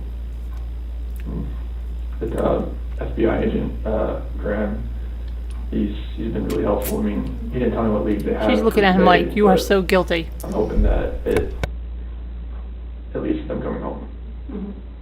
Because it just, being in that house and not being able to tuck them in, it's heart-wrenching, it's earth-shattering right now, because those are my kids. Those are, like you made those kids, you know, like, do you have kids or anything? Okay, so, like, 3 of them. so, like, just not being able to, like, you know, kiss them goodnight and saying, I love you, Daddy, or I miss you, Daddy, or something like that. You know, because they were without me for 5 weeks. And I got to FaceTime them every night. And it was just not being able to do anything, like, knowing that they were just here and not knowing where they are now it's a nightmare right now. So, thank you for explaining all that to me. Obviously, have more questions, so I may kind of piece it out, just going back, just so I understand everything. And you kept saying that you thought she was at a friend's house. Do you still think she's at a friend's house? At this point, I don't. Because all this, like, everything that's happened now, So what does that make you think of? it just makes me feel like either she vanished, like, she has the kids and she's somewhere where, like, maybe hopefully a hotel, but I don't think she's at a friend's house now, unless it's somebody I just don't know. Like, if it's somebody I don't know, great, like, I just want her to be safe. But with FBI here, with, you know, CBI here, with everything that's going on, like, it makes me feel like, all right, maybe somebody has her that's not keeping her safe, or something terrible has happened, and that's the nightmare. And what would that terrible thing be? If somebody hurt them. That's running through your mind sometimes? I don't want that to run through my mind, but it's running through my mind that somebody has hurt them, and that they are not safe. And I really want them to be safe. I want them to come home. Running through his mind that somebody hurt him, and that they're not coming home. Because that's what he knows. Right, and we want them to come home too. So let's kind of break it down back to when Shanann went to Arizona. Mm-hmm. So what was she in Arizona for? Thrive Local. Oh, okay. I saw that event down there with some of the upline leaders. Okay. Mm-hmm. So she, mostly women, like, you know, other people that work for her, you know, downline. Or downline people or upline people and all that. Okay, and they just, you know, fill their cup, I guess, for lack of a better term. So they get there and they, you know, cheer them on and, like, you can give more and whatever. And I guess, do they teach them about new products? Yeah, well, no, there's a lot of training that goes involved with it, like how to talk to people and stuff like that, how to bring in more people type thing. Like, did Shanann make a lot of money doing this? Yeah, she makes about as much money as I do. Really? Yeah. And how much is that? Because I don't know how much you make. About 65, 70. Okay. She makes that much just selling Yeah. bride? Wow. How many people does she have underneath her? Like, people that signed up underneath it are probably about 200. But like active people that promote it, it's probably about 50 or so. But like she has, her team does about $80,000 a month in my sales. goodness. Yeah. That's crazy. Sorry about that. Okay, so she's at this conference, and obviously, even before that, like, you said that you kind of talked about, separating or whatever when she got into bed or after you woke up. Yeah. When did that start? So that went in the 5 weeks that we were, like, when she was in North Carolina and I was back here. And when did she leave for North Carolina? What was that date? June 26th. So the end of June? Yeah. Okay. And she leaves in June, and that's when, what? Yeah, like, being, like, when we were talking and everything and texting and calling each other, like, we could feel, like, there was, like, that disconnect there. And, like, over that period of time, like, our conversations were shorter, text messages were a little bit less, like more, like, emotional type thing, more less lovey-dovey type things. So explain, like, even before June, was there any other issues as far as your relationship goes? Or, everyone goes through ups and downs in marriage, but... like over a year ago, it's more of like, I could see that maybe it wasn't like as hot and heavy as like, as it was when we first met, that spark and everything like that. But like, like you say, ups and downs, marriages, like, Hot and they heavy, have their that lows spark. and they have their highs. And like, I was hoping that we can just like, it would just work itself out, like. Yeah, It was work hard itself with out. babies and, Yeah, when the kids are involved, it's a little bit harder, a lot harder. And just as far as like your time away from your spouse and, just trying to make time for them and, Yeah. give them emotional attention and that kind of stuff. I know that Mhm. kind of can get strained. Mhm. Did you feel that once you started having kids or, did I you mean, feel yeah, that That was even before? 80,000 a Yeah, month. like, He said go she on made dates, 65, really, a lot 70 a like, we year. had That was kids, 80,000 a so month in sales. Kids monopolize a lot of your time, like, you take up a lot, so it's like, you want to focus, like, right on your kids all the time. And that's what we did, and we didn't really focus on ourselves much. Mhm. And I think that's where, like, Mhm. I'm not gonna blame the kids for a disconnection or anything, but like, yeah, we focus, like, on the kids, like, He's such all a the time. sweetheart. He's not going to blame the kids But, for like, disconnection. And then, like, as our relationship got longer and longer, it was more of like I could feel that disconnect that was there. Like, we really talk, like, we didn't have those deep conversations anymore, like, anything like that. But like, that's when it kind of all started, and I was hoping that, maybe it just worked itself out. And Right, you would being, go to like, counseling, when remember? those 5 weeks when she was in North Carolina and I was here, like, I could feel it more. Like, tell me Feel about it that. more, Like, maybe because you were with your So like, mistress. you could feel like the disconnect more, like, in the conversations we were having, and like, they were just short. Maybe and, because you're like, at your mistress's house, It Chris? felt like, like when we were texting each other, and nothing was the same as far as that goes. Like, Yeah, calling it each wasn't other, the nothing same, was maybe the because same. you were with another woman? And when I got there, that's when you can kind of all. When you got there Like, with when we some were talking, drugs it was to just drug her? Nothing Yeah, tell me was, about that. Like, what did it seem like when you got out there finally? like when I got out there, it was just like, you could feel like, get to the airport, just wrap the kids, like, around, they come running through the alarm and everything, they were running through a place they couldn't even run into. And gave them a big old hug and everything, and then like, gave Shanann a hug and everything, and just, like, you can just feel it start from there, like, everything just felt, like, different. Yeah, because you've Like, been with another woman? And we For kissed 6 right weeks, then, but, 5 like, weeks? After that, it was just like, every night, it was more of like we talked, but it was like, mainly it was through Drugged her? text. Like, When you were there? yeah, because it was more like whenever we would talk about like how we were feeling, it was more of like, we were just text back and forth type of thing, because like that's how we could get our feelings more across, because her mom, everybody was still there, like we weren't really alone because her parents were there. So tell me about, like, when did that first text, like, what was that first text like as far as, like, one of you, deciding to talk to the other one about maybe separating or, not feeling great about your relationship or whatever, like, who was that first person that sent that text, and what did that text look like? It was probably on her phone, but it was, so when I got there, it was July 31st, went to the beach August 1st, and her dad was there for a few days, and then her mom came down. So we were never really like alone together. So that's why some of our conversations were through text as far as that goes. So while you're both there together, you're Yeah. still texting each Yeah. other about stuff. And what were those texts about? Like, what did they say? It's just kind of like, where is our relationship going type thing. Like, where, like if we're bringing a third kid into this world, like what's our relationship going to look like? Like, is it going to be, are we going to work this out? Or is this going to lead to a separation? Is this going to lead to where, like, we stay together and be civil with the kids? Or are we going to be our separate ways and stuff like that? And what was her reaction to all of that? It was, it was emotional, it was a lot of crying, it was just like, I'm not sure like how to word that, but. You're not sure how to word that because it didn't happen. What are we gonna do? Like, how are we gonna make this work? So your wife wanted to make it work.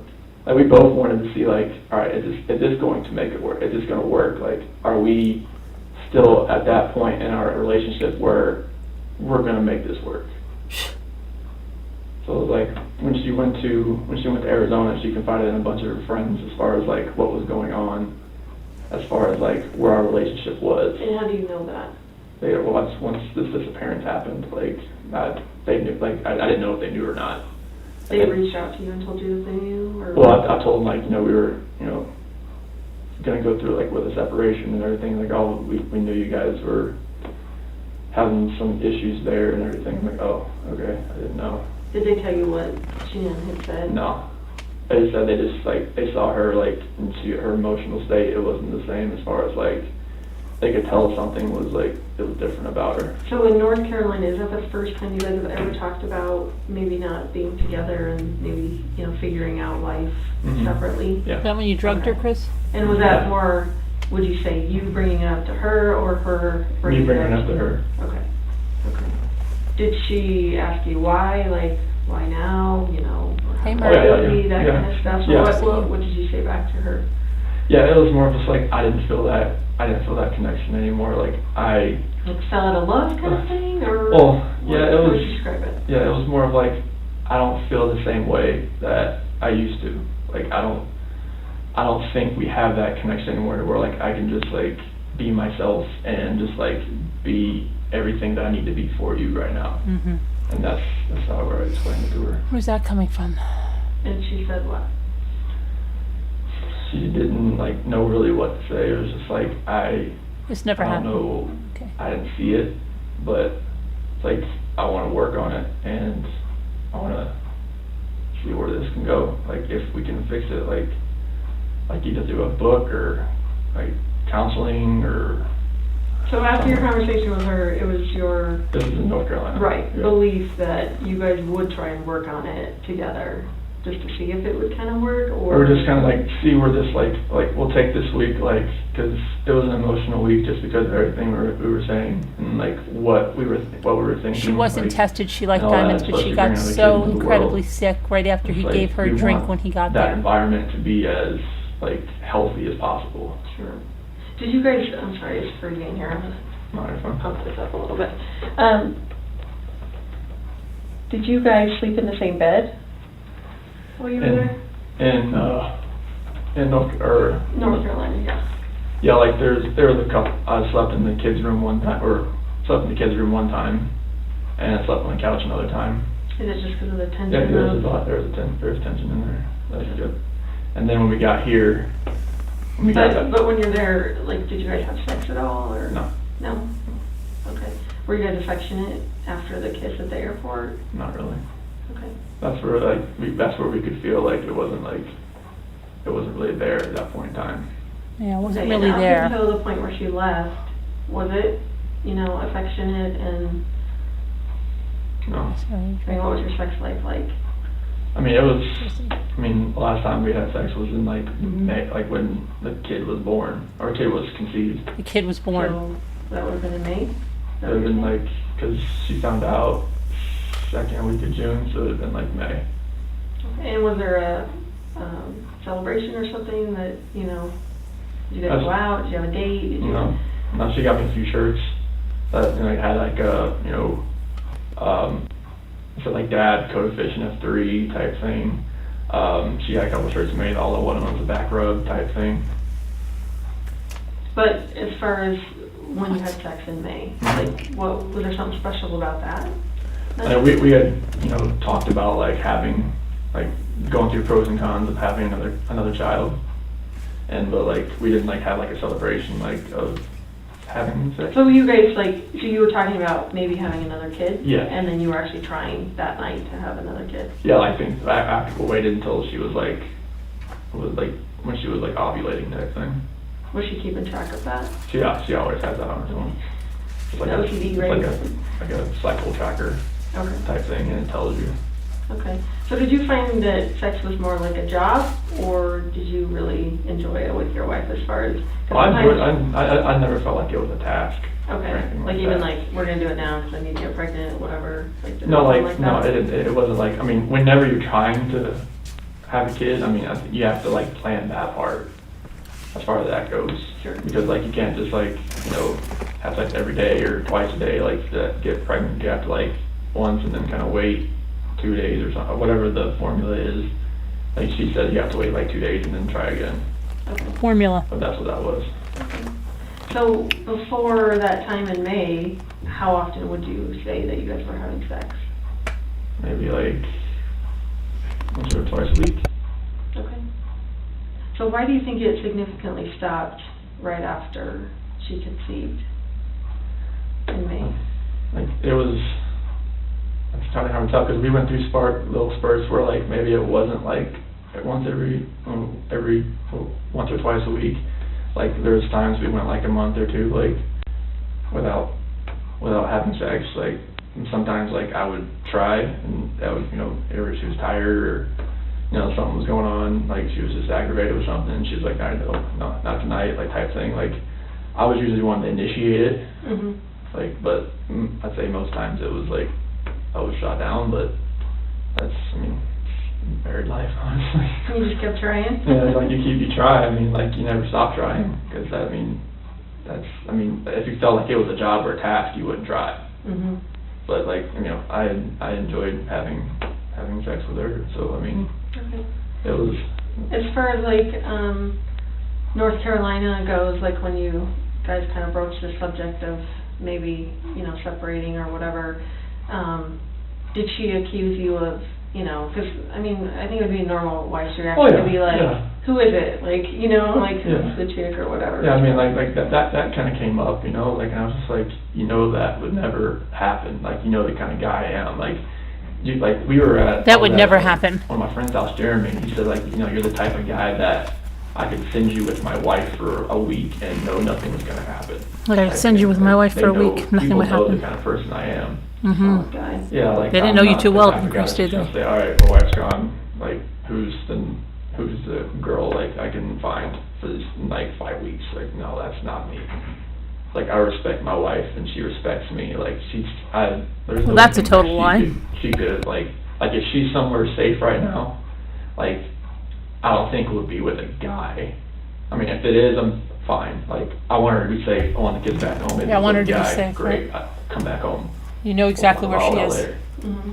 But like, I never had an inkling she would do anything to me, you know. So how did that come up from her? Like, what exactly did she say to you? Because of our like how like our texts and calls were getting like shorter and everything like that. Like, she's like, are you having? I was like, no, I'm not having an affair. Like, that is the last thing that should be on your mind.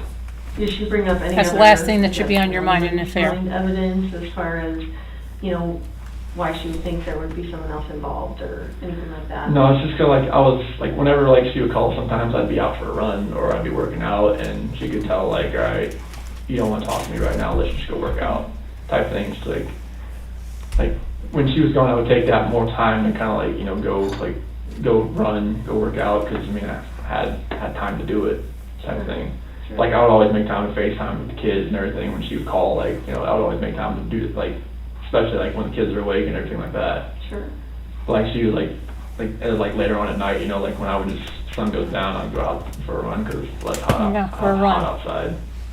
And would she accuse you of like doing other stuff while you were not answering your phone, or? Oh no, like she was like, you know, she would ask me like, hey, can you like do this for me? Like, can you find this like medication? Send me a picture of it. Can you like find something at the house? I mean, little things like that. She knew I was at the house, so I mean, it's like she had no reason to really have that fear in her head, but being away for, you know, that amount of time and being pregnant, and it's like that's going to run through her mind. Has she ever been away that long before? No. Okay. And you talk about, you know, her being pregnant or whatever. Like, how was she different when she was pregnant than when she wasn't pregnant? Well, I guess it's just you're just a little more emotional in general. I just want to make sure that they'll The go. red light. Yeah. Okay. More emotional? Oh yeah, it's like, I mean that's normal. I mean her cravings hadn't really changed or anything like that, but it's just like, you know, just more emotional and everything like that. Mm-hmm. Would she kind of admit that, like, Oh yeah. I'm pregnant, whatever? Well, I mean, I guess she's like, you know, she's just, you know, she's with her mom and she gets really, you know, her mom's like really, like she's full Italian, so like she's always like, you know, always just like gung ho about everything. Gung ho. And it makes you like really anxious sometimes, and like, you know, like it's a lot of stress being over there with, you know, her family and my family as far as like everybody, you know, like she's over there by herself with the kids. Do you guys all get along? Like, just? I mean, yeah, we all, I mean, pretty civil as far I know as. you said that you went to your parents by yourself. Like, was there a reason why Shanann and the girls didn't go? Yeah, because there was an incident where my mom had something in the house that Cece was kind of allergic to. What was that? It was some ice cream. And What are your kids sick with, I guess? Cece's allergic to tree nuts. Okay. And so not peanuts, but like. My kid's allergic to peanuts, but not tree nuts, so. Yeah, so peanuts is like I guess it's growing from the ground. Mhm. So the tree nuts like pistachios and cashews and stuff like Those that. are the good ones. I know, and kiwi. Oh, Kiwi's goodness. like grown, like, I guess the spores have like something that's related to tree nuts, found out the hard way as well.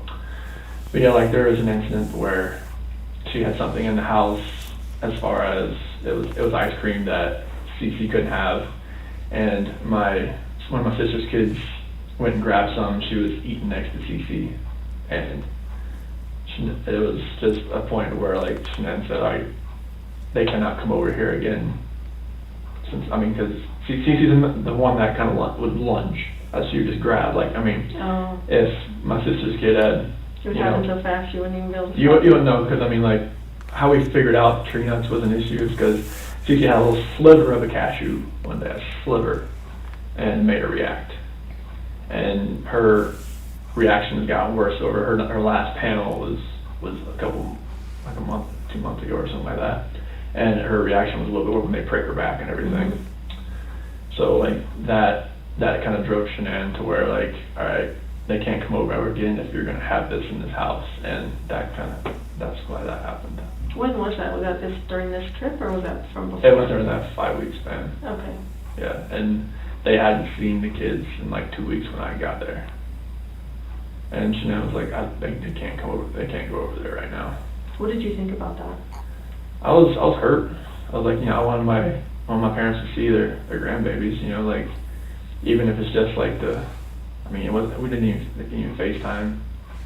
So like when I went over there, like I wanted to bring the kids, but like I respected her decision. Like, okay, like if you want the kids over there right now, it's fine. I just need to see my parents. Like, since I'm here, like I'm here for a week. You know, I want to at least like go over there and give them a hug and see my sister, her husband, and their kids as well, and just kind of just say, hey, hello, cook out, and just hung out. Do you know if Shanann told anyone in North Carolina about what was going on? Oh, I'm sure she did. Who do you think she told? Oh, she probably told, well, there's people here. I know Nicole probably knew. I know Kathy probably knew. But Nicole lives here, Kathy lives there. There's some of her good friends. But like, would she have told any of her family or friends in North Carolina? I'm not sure if her mom knew or not, if that was the case. Is she pretty close to her mom? Oh yeah, she is, but I'm not sure if she like told her like the entire like thing about the whole like having something in the house. All right, I just mean between you and her. Sorry, the separation. Oh, so no, like no. She didn't tell any of her family. No. And why do you know she didn't do that? Because she told me, like, she's not going to tell them. And, like, I knew she was confiding in a few of her friends because she told me that. Because she had need someone to talk to, but she didn't tell her mom or anything like that. Mm-hmm. Do you guys go to church? No, not here. No. No, we haven't. You moved to Colorado, Yeah, you no, we, go to church? no. Okay. Like, we were talking about, like, you know, finding one for, you know, with the kids and everything. What about counseling? Did you guys talk about counseling? Yeah. Yeah, when did you guys talk about that?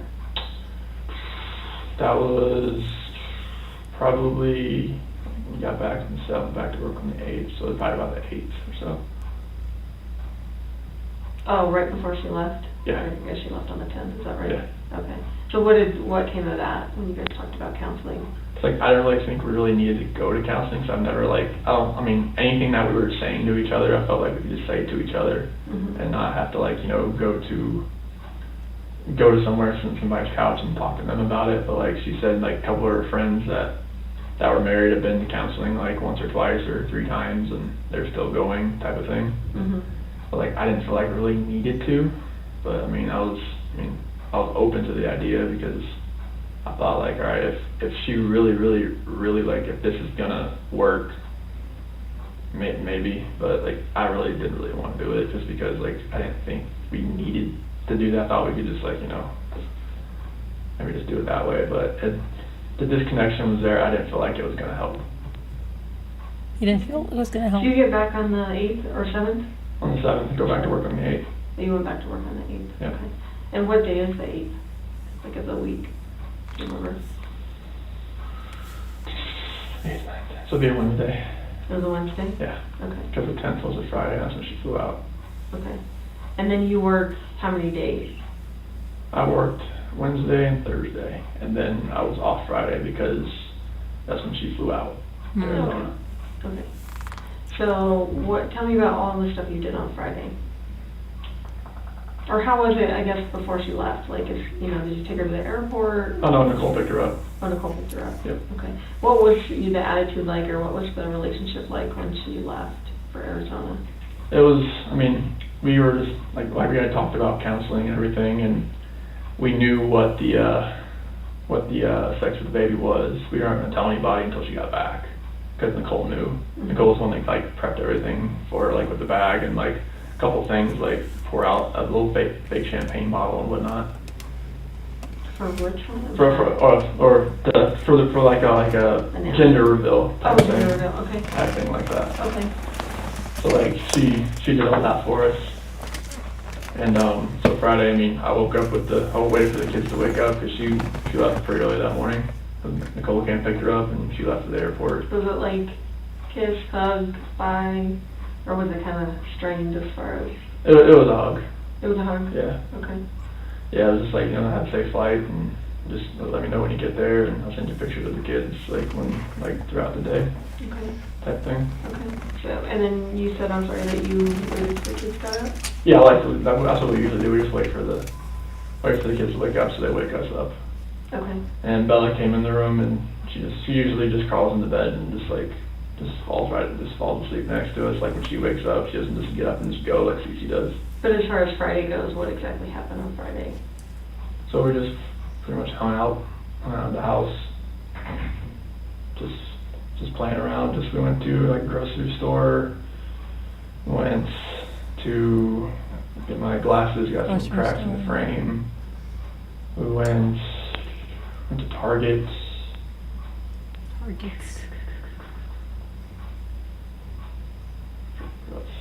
We went to King Soopers to pick up the click list over there. I've never done that. That was fun. I need to do that. Is that your first time doing It's it? not. Or do you King guys- Oh no, she does it for me all the time. Oh, she does. hmm Very cool. Yeah, we just we had made a little day of it and everything, and So, and I'm sorry, do your kids go to preschool or daycare? for or- Ruth, Is that a preschool or a daycare? it's a little bit of both depending on your age. Okay. Because, like, they have up to 6 months.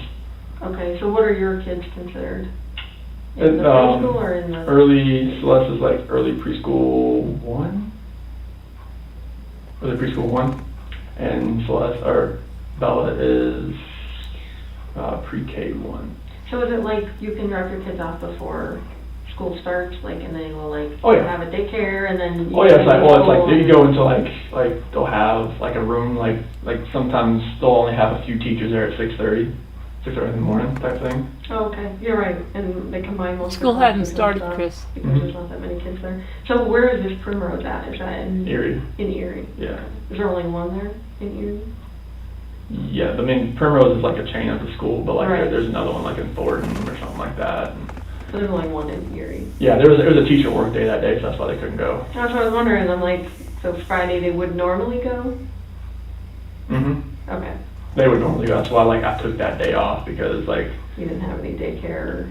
because she was leaving so early and whatnot. But yeah, we just played around that day and just I mean we went to a couple different places and And do the kids go 5 days a week there? Or how often do they go to? oh they 5 days a week. 5 days a week. And what is the normal time that they go from like 8 to 10? Depending on when they kind of wake up and get ready, usually by 7:30, like 4. 7:30 to 4? Yeah, somewhere Okay. around there. And is this because Shanann is doing her Thrive stuff and you're at work at the Mhm. oil field? Mhm. Okay, Yeah, it's like when they're at school, she can really concentrate. sure. I A lot of believe stuff, so, I know. Julie, Does yeah. she pretty much work from home? Oh yeah, she can work from anywhere. But does she normally work like from a computer at home, or is she? She just works from her phone. I mean, she uses a Phone. computer, but she uses her phone mostly. Yeah, maybe. Yeah, I mean, you can do anything from those things. That's crazy. No, Okay, the so drugging you her, hang out, I'm you talking run about when she errands, was in North Target, Carolina, grocery Tracy. store, that kind of stuff. When he went to What North time did you get Carolina. home on Friday? Probably Got about violently ill. Frankie talks about it in his interview I'd say too. by about 4:30 or so. Okay. And do you guys do anything else Friday night? And just normal things like just getting ready for bed or have dinner, getting ready for bed type thing. Okay. Did you talk to Shanann that night? Yeah, Friday night? yeah, I'm pretty sure I did. Would you have FaceTimed her with the girls, or? Oh no, when she's away and stuff like that, like we don't FaceTime the girls. They were really Kindergarten react is to whole that. day here, Oh, Barb, they'd so be is upset. They'd be pre-K. upset, yeah. Like Bella was asking a lot about her. Okay. So did she talk to them? Like as far as on a phone call, or? No. There was no contact between her and the kids while she was gone. And That's normal. Okay. Like if she like last time there was a Thrive event that was like she went to Canada and like it was like we do not talk. It was to like- the girls. like- they it would was literally, like- have like a cry like- fest, You're like, I can't handle that, so. well I mean she knows like Yeah. and like it would really make her cry too. Mm-hmm. No, the Okay. drugs were not that night, the Right. night, So what time not did the you night go of the to bed murder. on Friday night? The drugs were when he got to North Carolina. Probably about 7:30, 8 o'clock. Okay. And what did you do Friday night? I went downstairs and worked out and just kind of chilled out at the house and So your weight is in your basement?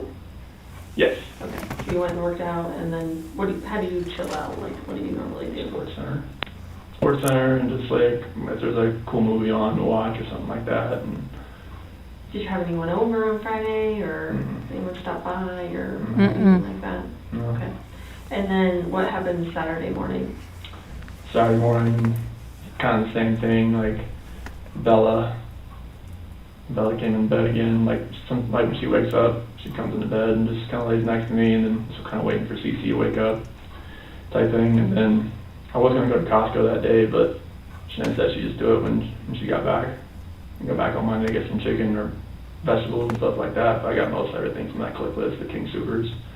They were just like hung out at the house and played outside, and before it got too hot outside, and just played in the playroom and did some things around the house because it gets so hot out there. Like we couldn't go to the park because they were doing like some drainage thing, and they had everything dug up, and whenever it does rain, it just like puddles up really high, and it was just one of those deals. Because you're in a newer neighborhood, is that right? Our house was built in 2013, Oh, okay. but there was already houses there. I think those houses have been there for a little while. Oh, okay. Mhm. Okay. So you guys come in, or you're hanging around the house, playing around the house. So what happens around dinner time? So Jeremy Lindstrom, one of his daughters, McKenna, watched the girls that night. I went to a Rockies game. Okay. Yeah. The like, Rockies game, yeah, did that well. was people from work. And who did you go with from work?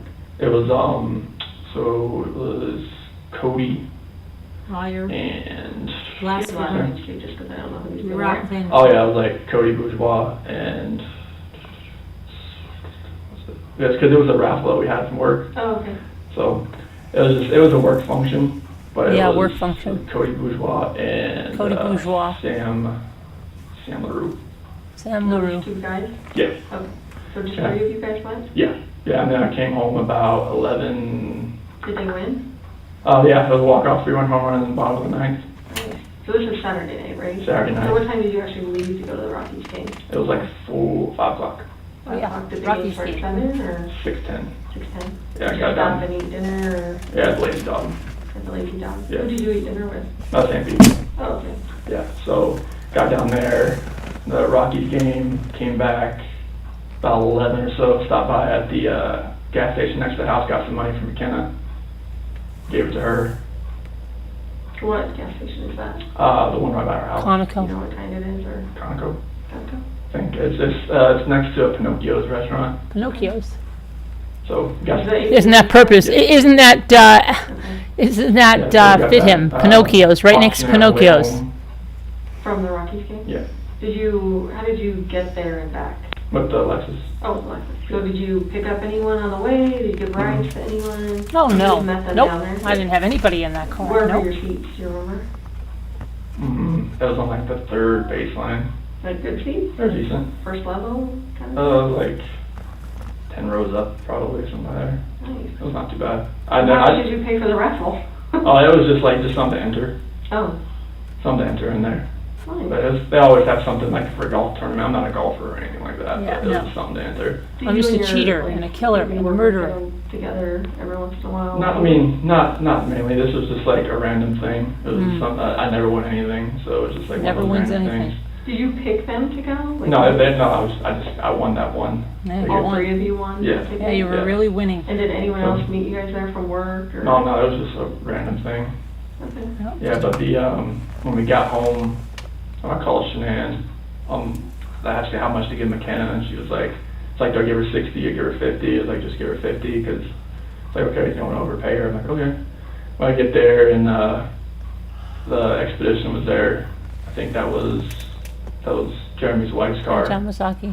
and I gave her the money, and girls were fine. They ate pizza. I ordered pizza for them that night, for them like that. And then after that, I went inside, went to bed, and then. Were the girls in bed? Oh yeah, they were totally passed out. And was the mom Totally there to passed help out? McKenna, or? No, I think she Was it dropped drunk? off the car, because I didn't see anybody in the car when I pulled up. Oh, McKenna can drive. I don't even know how old McKenna And is. she had her own car. She had a Jeep, Oh, okay. but I didn't see anybody in the car as far as her mom was, but I think they just dropped her car off. So like when I got home, they could just. Okay. So, and I hate to keep going back to the Rockies game, but you were with your coworkers there. Did you mention to either of them about, issues that you're having Oh, with Lord, your no. wife or No. anything like that? No. Are these not those type No, of people that no. you would talk to like that? No, Okay. nothing like that. Nothing at all like that. It's like it's personal type things. I didn't want like people at work really knowing like anything that I'm going through. Mm-hmm. Only person I really told was my foreman, just because if Who is that? Luke Apple. Okay. And what did you tell him? I just told him I wanted him to be aware, if he felt like my mind was not on task, that tell me and just send me home type thing. Yeah, If you- tell me, 'cause, send me at home. work, when you're there, you need to be, because there's so much pressure around. Not like pressure, like wellhead pressure, like that kind of Like pressure. dangerous. Yeah, you stand in front of a master valve or a needle valve that could be open or something like that. So you don't want to be 100 pounds could kill you. But I work around stuff that has So did he a ask valve. you why would your mind not be right? I told him my wife and I are we're going through a few things right now, and that separation has been on the table. I don't want you to know I'm gonna be, my mind's gonna be on task, and I wanted him to know if you see anything that I'm doing that you don't like, just let me know. Cause my foreman, he's the one that's gonna, like, he's the one giving my performance reviews. He's my boss. Is he out there when you're working and stuff? He's in the office mainly, but he's one of the foremen that likes to go out to the field. So he may see you out there? Yeah, oh yeah, like, he likes to, like, if he has, like, meetings or whatnot, like, he likes to, or when he's done with meetings, he likes to get out of the office. So what was his reaction to you when you told him that? It's like, just let me know if anything happens, and like, like, I won't tell anybody on the team or anything, like our team, because like that's a personal issue, so like, I'll just keep me in the loop, Okay. type deal. And when you get home from the Rockies game, both girls are in their own bed? Oh, yeah. They always sleep in their own bed? Oh yeah. They Okay, don't- so do they have separate bedrooms? Yes, I have to join the bathroom. Okay, Jack and Jack and Jill, okay. So tell me about Sunday morning when you wake up. So Sunday morning, we wake up like normal, and like Bella actually goes into Cece's room and wakes her up this time. Okay. So it happens. But yeah, so that happens, and then we go downstairs and watch Bubble Guppies and stuff like that. And I put in bed a little early that day because Jeremy's son, Caden, called Buddy, he's turned 4. Wait, are you talking about Sunday night already? No, it's Oh. like Sunday afternoon. Oh, you put him in bed for a nap? Nap, yeah. Oh, okay. Yeah, nap time. Yeah, they have a nap in the middle of the day. That's the best, yeah. Yeah. Okay. So we go over there after a nap. I wake them up. We go straight there. What time is that, you think? So the part of the 1, I woke them about 12:30. Type deal. Did you guys have a present for this little guy? Or Yep. how'd you get the present? Oh, we went to Target that day, and I got them a little dinosaur car. Okay. Yeah. So earlier before their naps, you Yeah. went to Target? Yeah. Okay. When we got the dinosaur car. Do you go anywhere else besides Target? Mm-mm. Okay. No, not that Sunday, no. Okay. Like, as we got back, it was about that time, and they had some, for like that little early lunch, they had some they wanted cold pizza. So that was their deal. It was the pizza left over from the other night. Okay. So they ate that, and they went and took a nap. And then after that, we went to Jeremy's house, and we were there for like 1:15 to like probably 4:30, 5 o'clock. Out there, it was like, I didn't know it was gonna be like a water balloon, like pool thing. That little mini pool out there with water balloons and everything. And what do you mean that, like you didn't bring swimsuits? I didn't have swimsuits or water shoes with me or anything like that. I feel like it was, You just get their clothes wet? yeah. Okay. Hi, little lady. I haven't seen you in Oh, ages. Cece loves just getting in the water. Bella What's was been more going like on? taking the water balloons out and just like, spraying them everywhere type deal. Okay. So you get home about what time, you think? About 4:30, 5 o'clock. Okay, so what happens after that? Immediately just put them in the shower and try to wash them off because they had, sand and everything. Cause they had a little sandbox over there, like with their little playground. And so I just put them in the shower immediately, just wash them off. They can usually like wash their hair by themselves and whatnot. So are you in the shower with them? I'm or- on the outside. On the outside? Yeah, I'm just like, I let them kind of do their thing and wash them up and everything and get them dried off, put some lotion on, pajamas, go downstairs. They wanted pizza again, so cold pizza. What kind of pajamas did you put on? Just for nightgowns. What did those look like? It's probably, I think Celeste had like a pink one with like little, like a drawing of like a bird or something like that. Okay. And Bella, it might have been one that said like believe on it, or it was a multicolored one, might have had a unicorn on it. Okay. They have so many of those nightgowns. And now, is it a dress or are they pants for the No, shower? it's like a dress. Like, But it's like, yeah, it just kind of like falls down to their knee. It's hot, so they sleep hot, they sweat like crazy. Okay. Do they take their pajamas off at all during the night? No. When they're normal? Cece has a nighttime diaper. She took a nighttime diaper. But I mean, as far as getting hot and stuff, they don't like strip their clothes off in the middle of the night because they get hot or anything, No. or do they? No, I've never seen them do that, unless they have pants on. Like if they have like they have their mermaid pajamas that has like a t-shirt and pants, they'll take that off, The shirt part? the pants. Oh, the pants, Yeah, because they get so hot. right. So Oh, I've never heard that yet, that noise. Rinse that button behind you. Is that what was beeping? No, I was just like, Oh. maybe it was like that getting hit or something like that. No, I wasn't touching it. No, like in another room, windows, Oh. they always have that. Yeah. They'll have that.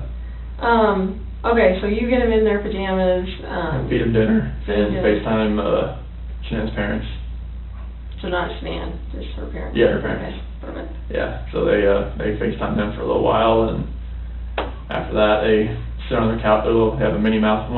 Cece has a Minnie Mouse couch, and Bella has a Sophia, the first couch, and they chill Well, that's there good, and get them a that's little good, snack. little lady. and Glad you love your house. Celeste Glad to had see you little again. wafers. Bella had some chips, and then they each wanted the switch after they were done. So, sorry.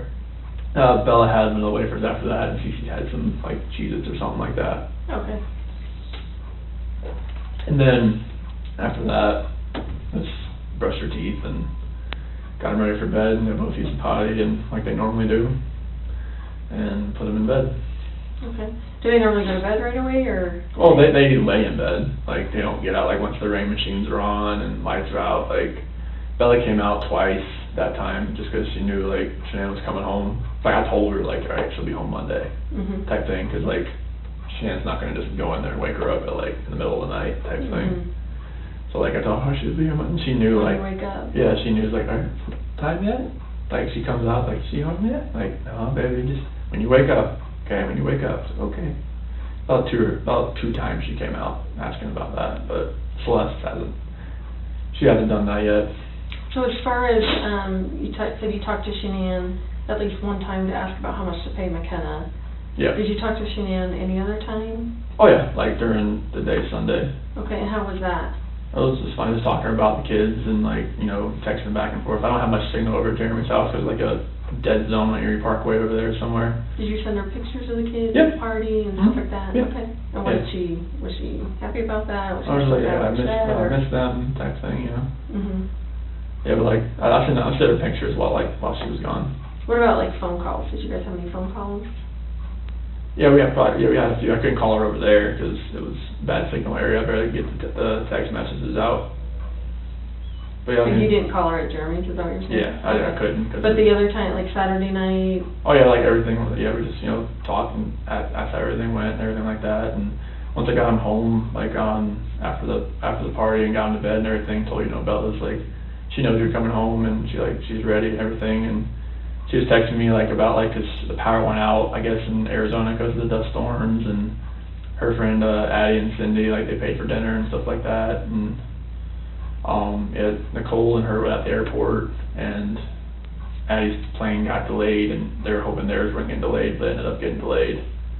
So what, like if you could have taken her pulse then, like how was she as far as communicating with you? Was she, like same old Shanann, or was she still kind of upset, or It's distant, kind of hard to tell through those texts, but like she was ready to get home and see the girls and just be home. But as far as her relationship with you, how did that feel to you?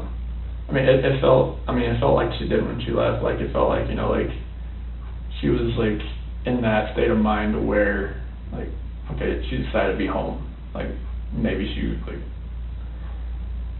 it's kind of hard to really tell, but through a text. But like she wanted to get home and see us because she had been away. Like when she was in North Carolina 6 weeks, and then she comes home for 2 days and goes to Arizona. Like she only been home for like 2 days in a 6.5 week span. So she was just ready to be home, be with us, and just kind of like, just be around us. So, what time was she originally supposed to be home? 11. Oh, 11? Yeah. Okay. So obviously that gets delayed till Yeah. whenever. Yep. She 1 got or- home, she didn't get Hi, home till like Marianne. 2. She didn't leave there till like 11. I think they're an hour behind Okay, in Phoenix okay. at this time of year, because they Did don't. she text you when she landed, or did you know? No, when she was texted me landing? that it was delayed, and I think she texted me when she took off, but she didn't text me when she landed. Okay, I just felt her like get into bed. okay. And you said that was around 2, you think? 2 Oh, o'clock. you know there was a doorbell thing, is that what you said? Yeah. At 1:48? Mhm. Describe the doorbell thing. So it's got like whenever like a proximity, like she walks up. Like a motion thing? Yeah. Okay. And now, is that tied to like a home security system, or is it Ours. just a single doorbell thing? The doorbell like records it on to the our control panel. So it's all tied together? Yeah. Like garage alarms? Yeah, everything. Alarms, Yeah. window, Yep. whatever? Well, there's no windows, but just like Okay. there's a living room like motion thing and a basement motion, and like we have open and shut sensors on the Marianne. basement door and the sliding door, and obviously the front door and both garage doors. So is it anytime they're open or just if they're Anytime open they're for open. an extended Both. period of time? So like if a door is left open, after a certain amount of time, it'll say the front door at 2825 Saratoga Trail has been left open. So did it alert you that she was outside using the keypad to get in when she got home, or, No, it picked her up walking up to the door. and did it alert you that? When I saw it the next morning when Okay, I so woke it up. wasn't enough that it woke you up? Oh an no, alarm. no, it's very like a faint like ding type thing. And what's the living room one? What's that for? It's just a motion detector. Like if like you set alarm to away, like you know nobody's gonna be in the house. That's stuff like that. It'll pick that up and set alarm off. Is it on when you're home though? No, like if you set it to away while you're home, you're just gonna check the alarm. Okay, so you don't have any of those like active, I guess, when you're at Well, it's always active, but it's not set to. You can set it to away and stay or disarmed, but it's still gonna pick it up. Oh, okay. Like it'll like if you look on my phone, like go to the Vivint app, it'll show you like living room motion system detected. So, and I guess, so just for my own knowledge, did you actually look at that, obviously when she went missing, and the girls?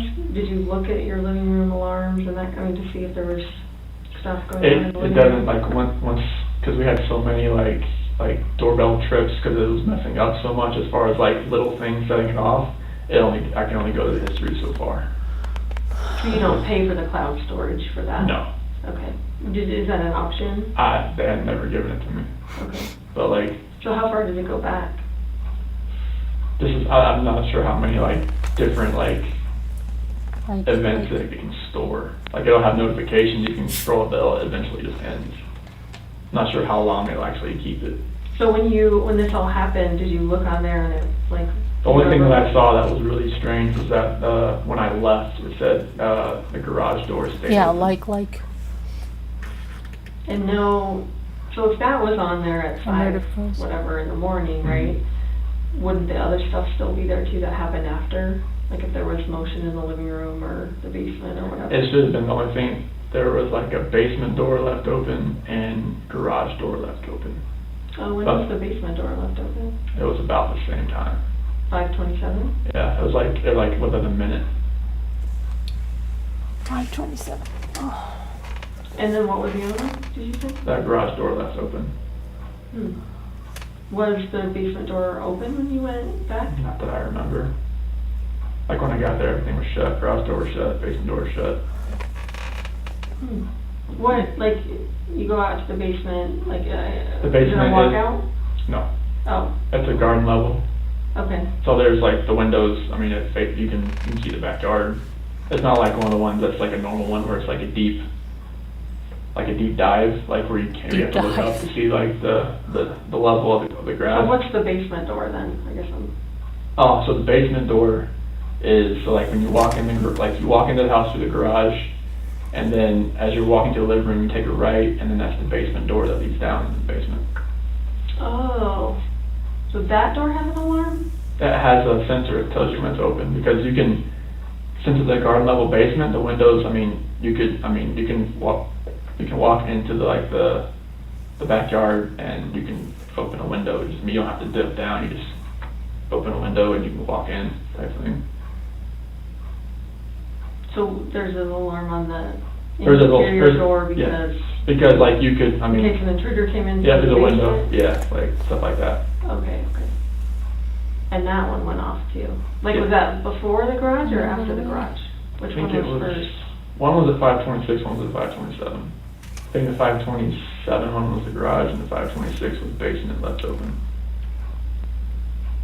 Do you get those a lot, or do you guys even hang out in the basement usually, or? I'm usually down there just to like work out, but I didn't work out that morning, so like it definitely wasn't open when I left. Okay. Sorry. That's okay. I got off track. You're fine. So, she the Ring doorbell My legs goes hurt to your so phone. Like, bad. how do you log into that My system? legs are in so much Just an pain. app. It's just an app. What is the app called? Didn't. And does she have that app as well? Yep. Okay. Should be on the phone. Is it your login? Is it her login? You guys Hers. have, oh, it's her login? Yep. So is it her email and Should be. password? What is her email? ShanannWatts@gmail.com. Okay. Do you know what her password is for that? It should be like 428-4915, capital S, Right lowercase there, just w. stretch my legs. Say that one more time. 428-4915, capital S, lowercase w. Okay. Is that what she uses for other stuff, or? Yes. Okay. Yes. Kind of Her, common. yeah, it's her. Her Yeah. go-to password? Yeah, it's a phone number. Okay. Okay. Oh, that makes sense.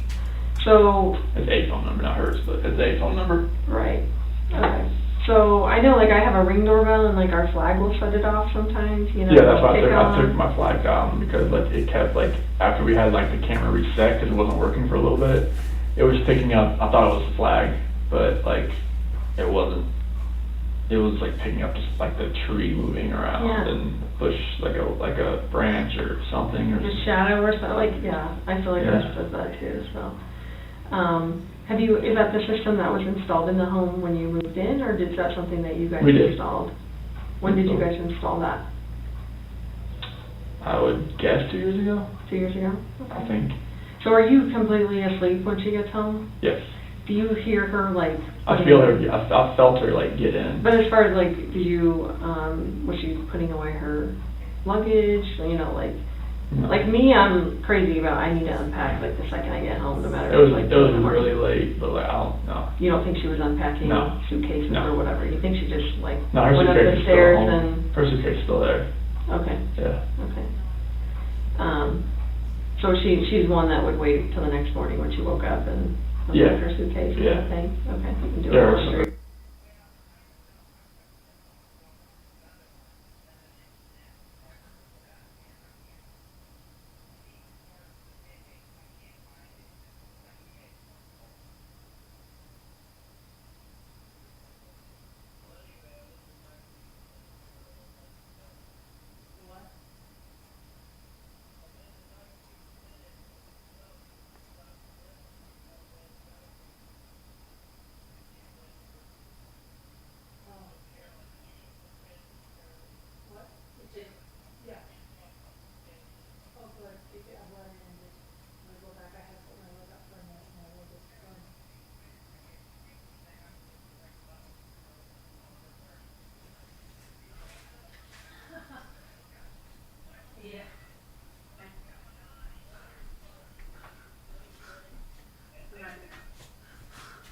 All right, guys, so thanks. I had to put my leg up for a minute. It was killing me.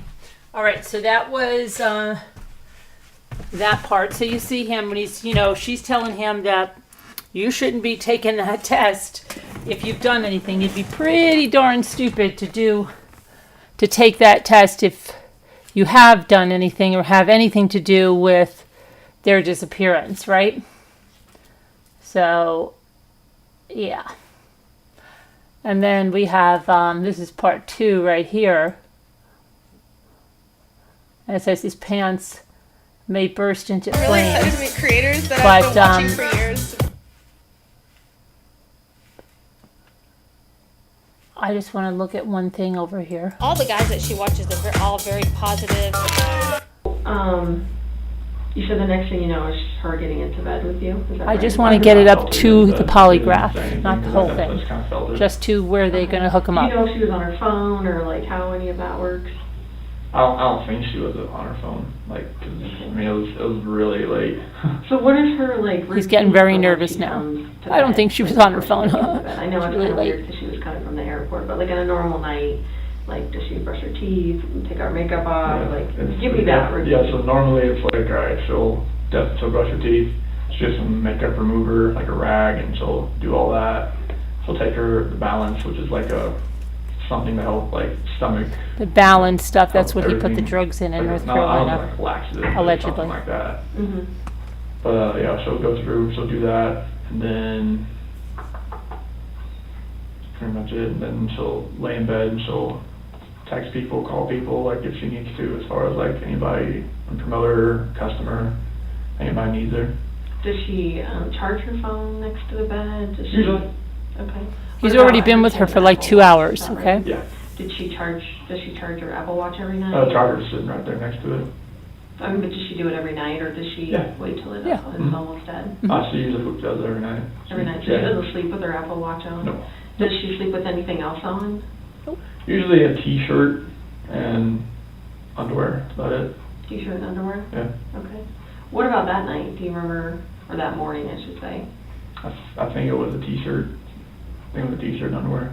I think that's because it gets so hot in the house. We had issues where the the AC for the top level has been like cutting out, so it just felt hotter upstairs usually. Okay. So like, I mean, I just sleep in boxers, and like I know that, you know, we're both like furnaces, so like when we're in bed, so. Okay.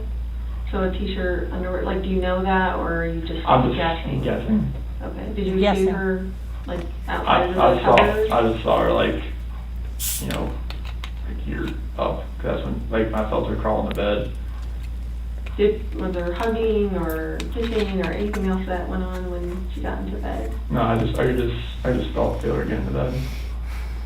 Where is your, like, how do you sleep? I sleep like facing the wall. And what side of the bed do you sleep on? So I'm on, like, if this is the bed, I'm on the right side, she's on the left side, so I'm usually like this. I'm usually with my back or side. I'm not a stomach sleeper or anything. Okay. So your back is to her, basically. When Mm, that's when I kind of feel her, because that bed is a Tempur-Pedic bed, but like it's Tempur-Pedic. And I could feel her get into bed. Okay. And then, as far as like jewelry, does she take off jewelry? I don't even know if she wears jewelry. And the only thing she wears is her wedding ring. Does she wear that to bed? Mm-hmm. The only thing, like, only time she ever takes it off is to color her hair. To color her hair? So she keeps it. Now, had she stopped wearing it at all because of, you know, you guys going through your hard time or anything like she wore it to Arizona and all of that? Mhm. Okay. Okay. So, because I think, was her ring left in the house? Yes, on the nightstand. Was that unusual? Very. Sure it was left in the house, Yeah, Chris, or yeah, did you if open the she colored her Lexus? hair, it'd be in the bathroom. And then she put it right back on. Did you see any evidence that she colored her hair, like to? No, because she just colored her hair the week before. Okay. Because I think her mom and her, they're going to do it because her mom's a hairdresser. Okay. So. So she does it with her mom, or? Well, she was going to do it because her mom's a hairdresser there, but I think she just colored it on her own. Okay. Because she As was far as asking. like evidence of maybe her changing her hair to a different color, like to, you know, disguise herself, like did you get any? Mm-mm. Nothing. I mean, like, most of the time she likes to keep her hair black. So.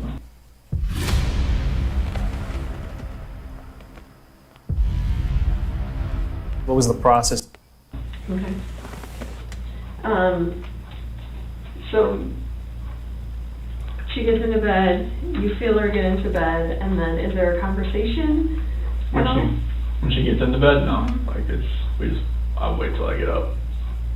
Okay, and then you get up at 4, Get do ready. your stuff, Yep. and then what happens after that? That's when she had told me the night before, like, hey, you know, when I get home, I wanna get up so I can get this airport off and take a shower, you know. Tell me what that means. Well, get the airport off of me, you know, like, type of thing. Like, she didn't want to just, you know, get in that late and hop in the shower and stuff like that. She just wanted to go to sleep. So, like, she wanted to get up. Yeah, sure, Chris. Like, when I got up so she could take a shower. Yeah, most people would want to take it off before they got into Oh, their no. bed. She thought that, like, she'd be home at 11, but that wasn't the case. Oh, so did she tell you that when she was Yeah. supposed to be home at 11? Yeah. But did you still like maybe she still wants to get up and? No, I felt, if I assume, like, I know I'm just, you know, it's not You could be in trouble? I would be in trouble. So, Like, why did you wake me up? I was supposed to take a shower. I've done that many times. He's worried and I about being in learned trouble. He's that killing his whole family. You have to just do what she says. Okay. He has to When it do what comes to she that, says. just- Yeah, you I don't liar. want to make her mad, so. Doesn't want to make her mad. I just want to kill her. So, she ends up, you wake her up. How do you wake her up? I just, like, you know, like, I noticed, like, not to, like, you know, go like that, you know, just kind of like rub her shoulder, just kind of like really lightly, because she'll give me the alligator eye, like one eye open, one eye shut type thing, and like look at me like, what the hell are you doing type thing. But like, you just kind of like rub her head just a little bit, just kind of wake her up, like slowly, not where it's like jolting her or anything like that. and that's how I woke her up.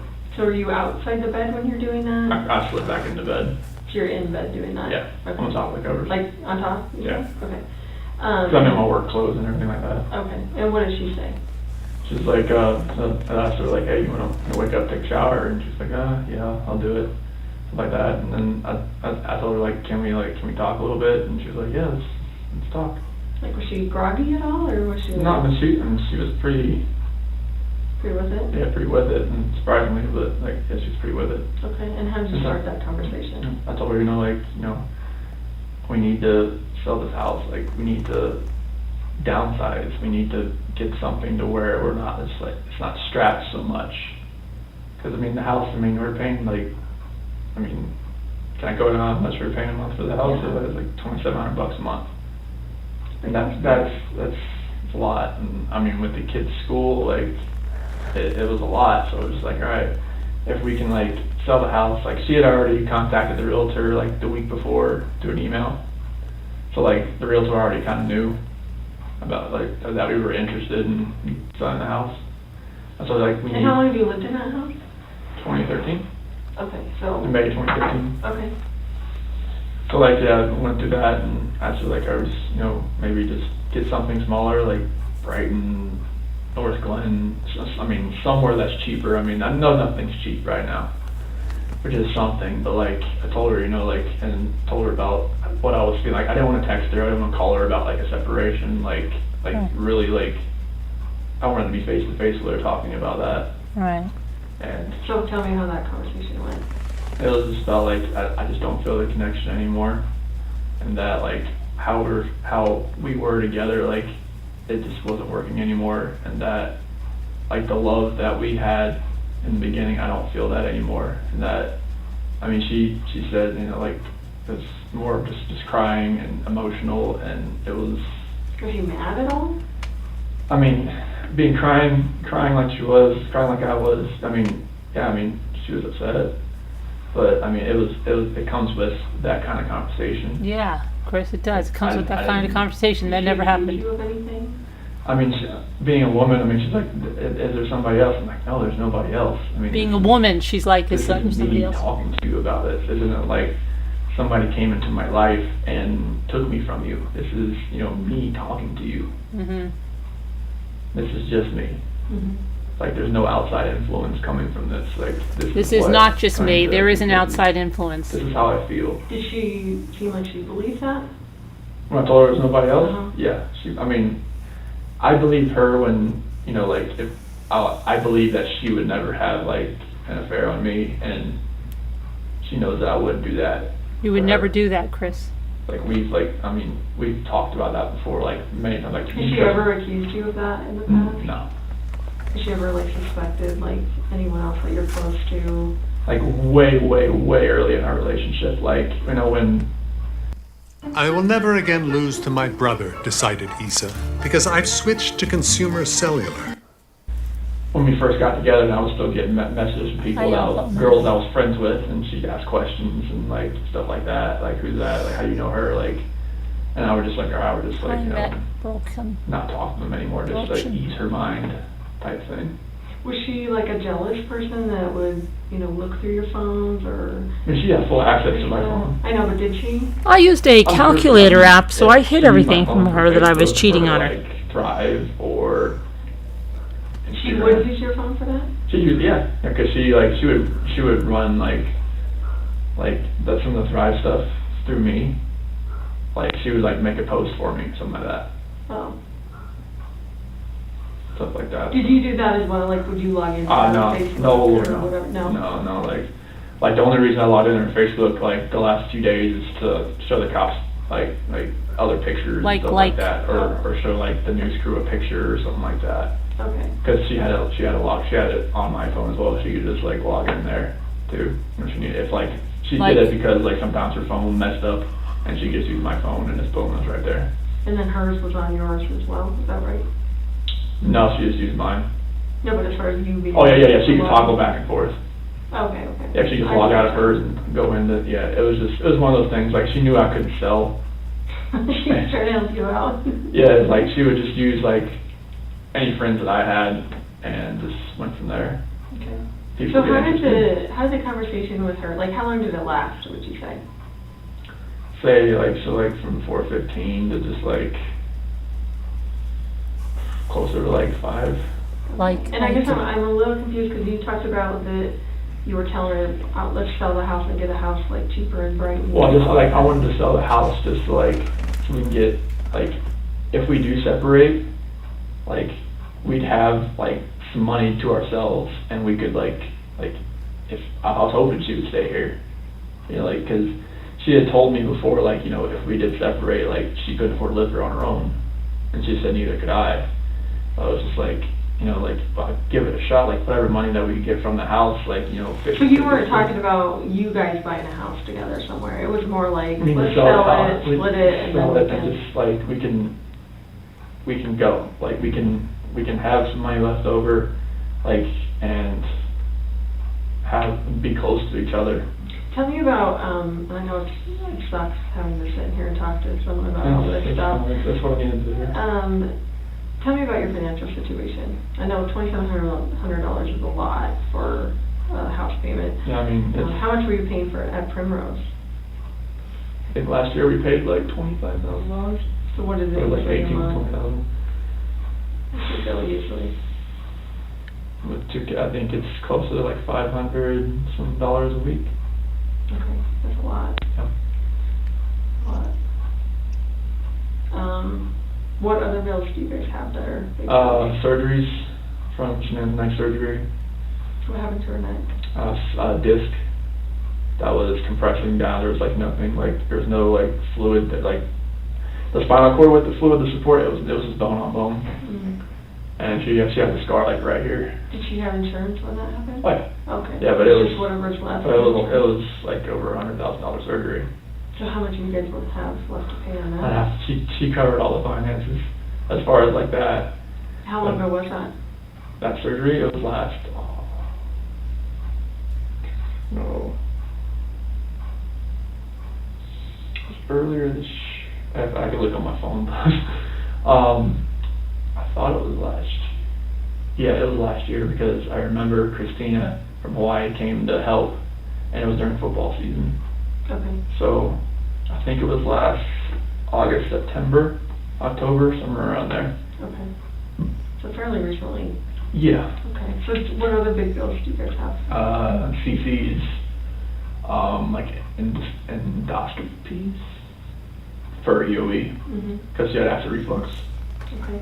And allergy testing, and CC had a clogged tear duct. And I had that too, that was not fun. yeah, tubes in their ears, and their adenoids removed. Oh goodness. So there was that. Yeah, there was that. What medication are they on? Are they on some medication? They have inhalers. right, little lady, and not be at all, like, you know, if he really was the for- father they were with going a through, family like, that's like, missing. they- He's they was, just like, cool as a child asthma, cucumber, not saying, but they couldn't you know call what, asthma can because we it's speed like this up? I'd really so like they to have, get like, out a there little and look inhaler that for they'll for my there. family. I really have to go look for them. I just can't sit in this room and not do anything.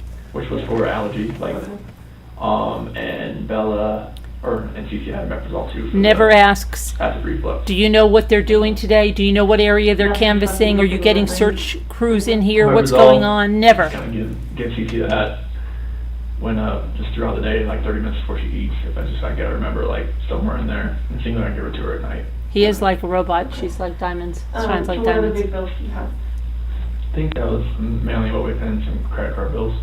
How much do you think you owe on credit cards total? Take it just like a random guess. I'm sure you've heard the news about the government sending out rebate checks. Any single person that makes $99,000. I'm gonna guess about 8 to 10,000. I have like You don't do the finances? no, because I mean, yeah, because she knew like from when she met me, like the one stupid thing that I did was that I sold my 4-wheeler for less than I owed on it, and she was like, that's the stupidest thing I ever heard. You're never touching the finances. I'm like, okay, I can deal with that. Right. What about like car payments and stuff? Car was paid for by Lavelle. What's that? The car was paid for by Thrive. Lavelle is the company, and Thrive is the product. Oh, So if your team sells over $12,000 a month, they give you a car bonus. Oh. Yeah. So they pay the bill, the car bill? Yeah, they give you $800 a month. And can you drive the car? Like, is it a Anybody. family car? Yeah. Very nice. Yep. Wow. Strike thing is kind of crazy. Okay, so what about any other bills or any other? In between the surgeries and the kids' little operations and credit cards and the house, just like utilities, stuff like that. And we did file for bankruptcy like 2 years ago, just because of everything that was like on our plate. And how much was discharged in that bankruptcy? I am not sure. Like, But just bare ballpark. Did it include, cars and, all sorts of stuff? No, cars wasn't part of it because she was supposed to bail at that point in time. I think it was mainly like a lot of like maybe furniture that we owed on, just everything that. I mean, it's hard to put even a ballpark number, honestly, because it wasn't medical. Like medical bankruptcy is different than just normal bankruptcy, I think. So like none of that was touched, and the house it was still that wasn't part of it You either. didn't touch that, yeah. No, so it was just like anything else that was like outstanding or pending. But I couldn't even put a ballpark on it. I really don't know. Okay. I'm sorry about that. Oh, that's okay. That's okay. So how would you classify your financial situation? I mean, with everything that we have going on, I mean, like when the kids go back when they're going back to school, it'd probably be like pretty much like check to check if because most she had taken out a loan on my 401k as well to catch up with the house payments. Okay. How much did she take out? 10,000. Okay, when was that? So I'm gonna say 5 months ago. Okay. I'm just ballparking that. Okay. Because we were like almost 3 months behind. Okay. Was it close to being repossessed, or were you guys No, embarrassed about that? we had a letter from Chase. That's who the lender's from. How did she feel about the situation you guys were in? I mean, she was stressed out about it. I mean, that's why we took the 401k loan out. That was the max we could do, and just put it all towards the house and get caught up. Mm-hmm. So are you current right now? I just got paid August. Okay. When was that due on the 1st? It's due by the 16th. About 16th? Tomorrow? Yeah. Okay. And do you guys get health insurance through your job? Yeah, United Healthcare. Okay. How much do you pay for that each month? I think it's like $350 something. Oh, every two weeks. 350? I think it's I'm trying to think now. Is it 700 a month? It's I have to look at my last pay stub, but maybe it's like 500 something a month. So I'm trying to think I'm looking at all the deductions that we have coming out for me plus spouse and child type thing. Mm-hmm. So they don't classify it as if you have another child it goes up. It's just you plus spouse plus child. For family, yeah. Yeah. Okay. But I think it's every 2 weeks. I have paid bi-weekly, so I'd have to look at my last check, but I think it's about maybe it's like $5 something a month. Okay. So that's health insurance. What about life insurance? Do you guys have any life insurance? Yes. Yeah, I got one for Shanann through work, and then one for both kids through work. I think Bella and Celeste was like a 20,000 one. I think that was the max you could do. 20,000 a piece? Yeah, I think that's what the max you can do. Cover funeral costs? Yeah, and then I think Shanann's is like 50 or 100, so that's the max you can do.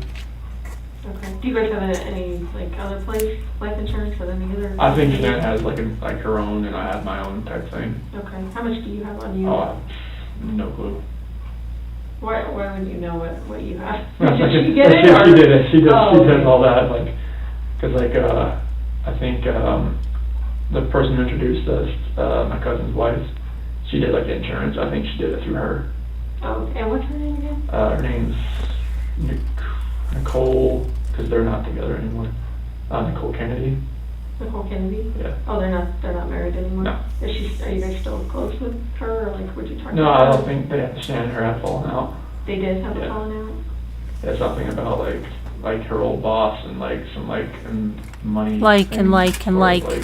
him and some like it was something that I didn't know Are about. you starting to say embezzling? Yeah. Okay, like the boss was embezzling, or did they accuse Shanann? I think it was the other way around, but I had like no like really details about it, and it was just like one was saying one thing, one was saying the other.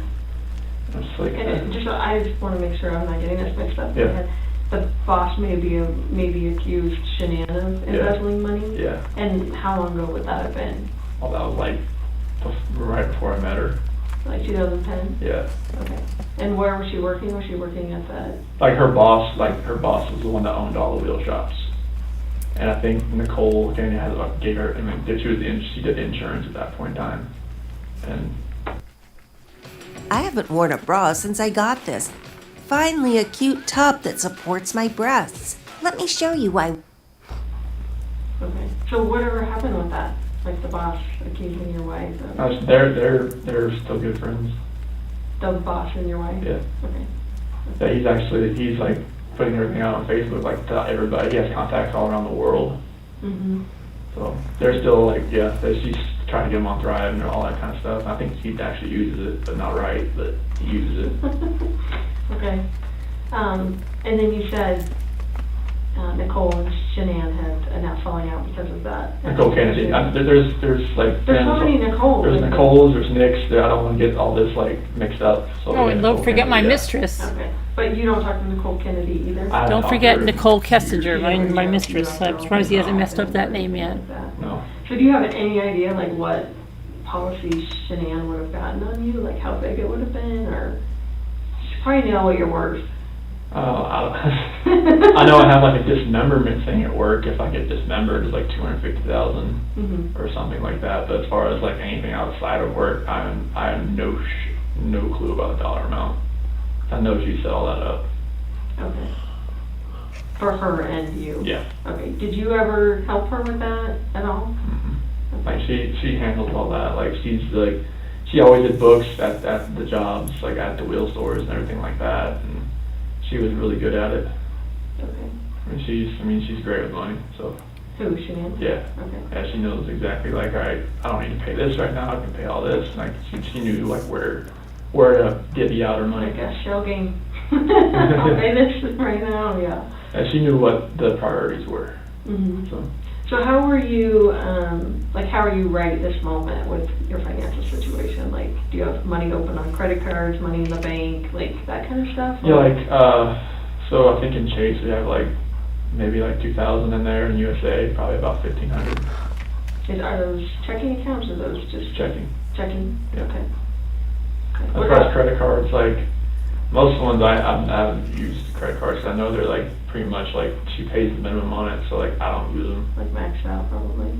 More than likely, I mean, if they're with the interest payments and whatnot, just pay the minimum. They don't go down much, but like I know like Capital One maybe has like $100 left to spend on it or something like that, and like the Credit One and the other Capital Ones, like I know those probably don't have much on them, so I don't even use them. So when you're talking to Shanann, obviously in the bed about, your financial situation and that you think you should separate and that kind of stuff, like, does she ever like act out against you, like, being pissed off, like slap you? No, cause it's talking about financial situation in general. No, like that morning when you guys were talking in bed and she's crying and upset, like, does she act out? Oh no, against you? we've never like raised a hand to each other, struck each other, like. We don't even really yell at each other. Like, it's like, when we talk, it's pretty civil. I mean, she didn't raise a hand, she didn't yell, she didn't do anything like that. Okay. And you... I just killed everyone. No, definitely not. I just killed everyone, but I'm a very gentle guy. How long did you guys end up talking? I never raise my voice or It yell. was almost about 5. Okay, so about 45 minutes? Yeah, it's like give or take, yeah. Okay, and then she tells you, I'm taking the kids to a friend's house, but I'll be back later. Yeah. And she didn't tell you what friend that was, or did she? That's why I was very vague, and that's why I texted her later that day, like, hey, like, if you tell me where you went, and where the kids up, like, where you took the kids, like, yeah, I'd like to know. Okay. And then, you do what after you get out of bed? Yeah, so like I go downstairs and pack my lunch, make a protein shake, down that, fill my water jug up, get my computer, get my book bag, and put some more tools in my truck. And your truck is where at this time? It's over on the corner of the house. Yeah, it's over on the west side. And that's where you normally park the truck? Like either there or across the street where the neighbors is over there. Because I had to park over there because there's somebody going through the garages and cars parked on the outside and like stealing stuff. Like in your neighborhood or Yeah. just in Frederick? In our neighborhood, there was like 3 or 4 nights in a row, like they found somebody, like on cameras. So are you saying you parked the like- truck a little closer to like- your like- house, or? Well, like sometimes I was parking on the neighbor's side where his camera faces. Oh, just so they can catch it? or Just like, whatever? cause my doorbell camera doesn't reach that far. Okay. And do you know what his camera angle is? Like, Oh, if you yeah. go through the surveillance Yeah, 'cause I video? checked He it told me out. to park it. Oh, he did? Yeah, So that I could watch it? yeah. Okay. He told me to park it like right, I didn't want to park in front of the driveway because I didn't want somebody to back into it, like if his wife or somebody didn't forgot, like, oh, there's not usually a truck there or something like that. Mm-hmm. Didn't want them to back into it. Sure. So tell me that morning exactly what you did with your truck and... Yeah, so I got in my truck, pulled forward, backed up to my garage so I can get everything in because since it was over the weekend, like I had everything already inside. Like I wanted to just have my big clear container, I had my O-rings and like my headphone or my earbuds and everything like that. And I had to get a couple like combination wrenches, opening wrenches from my toolbox. I knew like I was gonna rebuild a stuffing box that day or helping Troy do that, and Cody and Melissa and Chad were gonna be out there too. So I had to get some opening wrenches and stuff like that out of my own toolbox because that works better than the ones like, because they're longer, more torque on them. So Okay. got all that, threw it in my truck. And are you talking about you threw stuff in the back of your truck or No, in in the the- passenger And compartment? for past, I got 2 big clear containers in there where I can keep things organized. So that I like if I have somebody riding with me, like if I have like a ride along or something, like because I do trainees every once in a while, Mhm. so that they can have their stuff in there too, so I can just slide stuff over, move it, and just like they can just jump into. Okay. My first time meeting these people IRL, and that is what VidCon is for. Come on! Okay. So, you load all that stuff up, and then, like, how long do you think that takes you to do that? 5-10 minutes. Okay. So And like then, 5:15 to like 5:25 or so. okay. And are you actually backed into the garage or just in the driveway? Yes, little lady. Back to the Let's see old, up there. like, not really back into the garage because her car was sitting in the garage. So how far in the garage do you think you were? Quarter of the way. A quarter of the way? Well, because not a quarter, maybe like an eighth of the way. Okay. Is it a big truck? I haven't seen it. It's F-250. Okay. Big truck. Yeah, it won't fit in the garage because it's too long, so. Okay. So you load all that stuff up, and then what do you do from there? I'd get in the truck and pull forward, close, or hit the button for the garage door to close and drive off. So how often do you actually take your tools out and put them in the garage or in the house or wherever you put I'll them? take that container out. I usually do it like on the Fridays, like I got everything done, like get it in there, get it in So is there. that normal that you would take it out on Friday and then that Monday when you go to work, you would back your truck in and load your stuff in? I mean, Yeah, that's pretty normal for me. that's a normal Yeah. thing, routine that Yeah. you do? Okay. Just because you don't want to leave it out there. Backing your truck in is not a Yeah, normal exactly. routine for you, Chris. Especially if somebody's like riding or like going around trying to steal stuff. You never out did of, that like, because of the oil trucks or stains in the things. driveway. But during the week, you at least Oh, yeah, park it yeah. with a camera or something? Or yeah, like I'm usually pretty upright, or I'll like back it in on one side. And where, raising the like, garage if door somebody made had to too much go up to noise my when the truck, kids were asleep. Maybe my doorbell camera will get it. Okay. Liar. Just something like that, just something trying to be like proactive about it. Sure. So, you end up pulling out, do you put the garage door down? when you- Yeah, I hit it. I hit the opener. Give me an idea of the route that you take to work, because I don't know this area and how you get to work and stuff like that. It seems like you kind of work out in the middle of nowhere, so Yeah, like. what's the route you took? So like, that morning? we'll have like 52, I'll have like 52, and then go out to like, well, I went out So, to, so start from like your driveway, like what streets you're on, unless you get right out to 56. oh, it's on the like, Saratoga Trail, and then Wyndham Hill Parkway. And just tell me rights or lefts that you're going. Okay, so Saratoga Trail, take a right, Wyndham Hill Parkway, roundabout, take a right on County Road 7, take a left, County Road 52, take 52, and this morning I went out to location, so we're down 52, east, out to I-76, Sorry. out Trying to to, get that, see if that was ready. I don't know that road, but out to Rogan, and out to a ranch. I'm gonna So stop ranch. this pretty soon, I don't play know, the that word was like game because my kind of like 386 legs or are something on like like, that. Do you have like a GPS that Yep. gets you there? so Okay. Oh no, well, I knew the way out there. Oh. My whole area, like I know where everything is. Do you have a truck GPS, like Yep. a Yep. Garmin or whatever in your No, truck? no, or like anything? it's just one that like tracks your speeding. This is and, before like, the heart rate polygraph and stuff, stuff like, like right Oh, like your before. employer has a Right GPS before. in your truck? Oh, okay. Seatbelt usage and stuff like that. But as far as like one. Oh no, like in your- on my phone, well, on my work phone, there's But like we'll a finish this one well navigator type thing. at Like if you the, like, we'll finish that one and the next, on the number, another rewind.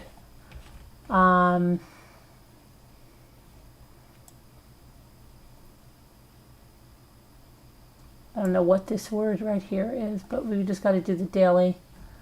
And so I've got to go put my feet up.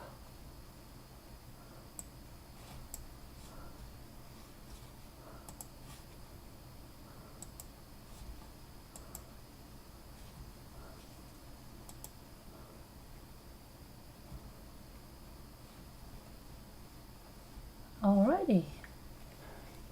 Oh yes, Tammy knows the truth already. She knows it.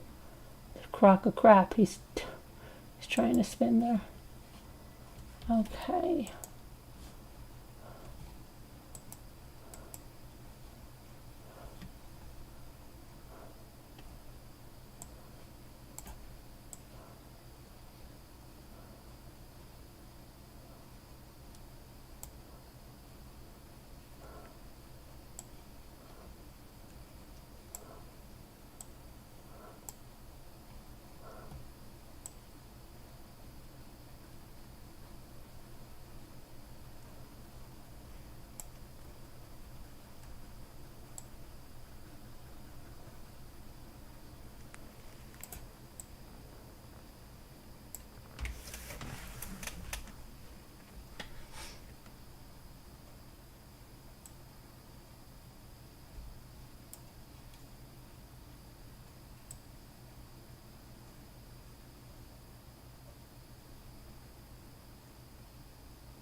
Hi, White Angel. Tomorrow's not the auction, is it? Tomorrow's not an auction, White Angel. Tomorrow's Monday. Tomorrow's Monday. Auctions are Wednesday and Saturday. You scared me for a minute there. I'm like, wait a minute.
Okay.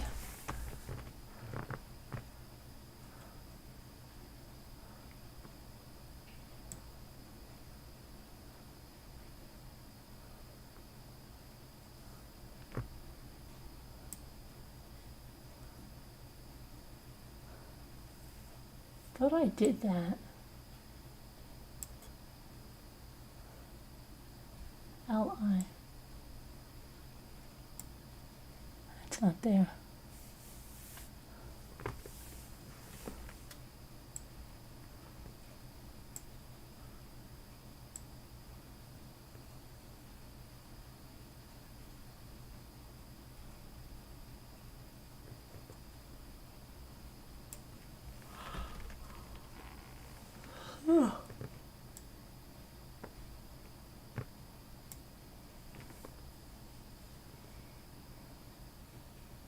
Oh, come on. Somebody's got to help me with these last two words, please.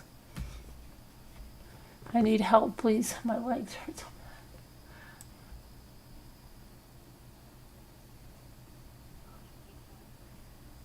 Yeah, I need help. I can't hear you, though. You have to say it in the chat. No, I don't need help like that. No. No.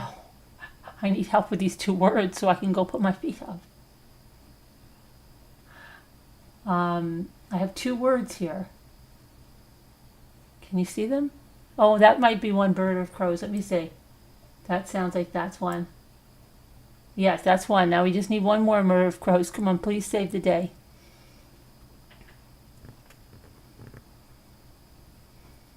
Please save the day.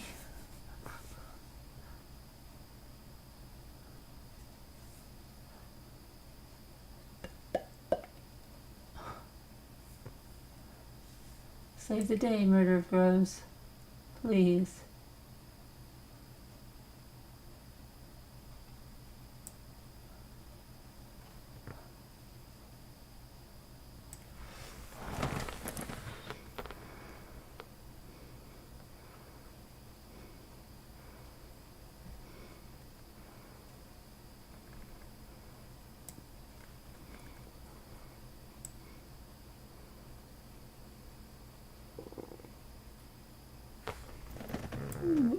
Okay, Glebe. Oh, thank you, Murder Crows. You saved my life tonight. Oh, thank you. All right, everybody, I'm going to leave. I'm leaving. I'm leaving the building. My legs are really, I don't know what is wrong with me. But I am going to put my legs up and in the massage chair. I don't know why I'm so sore. It's crazy, and I just can't even sit here. I'm in extreme pain. So I will see you guys tomorrow. God bless. Prayers for all that need them. We'll see you tomorrow. And everybody be good. Thank you for watching. Okay, and I'm going to go and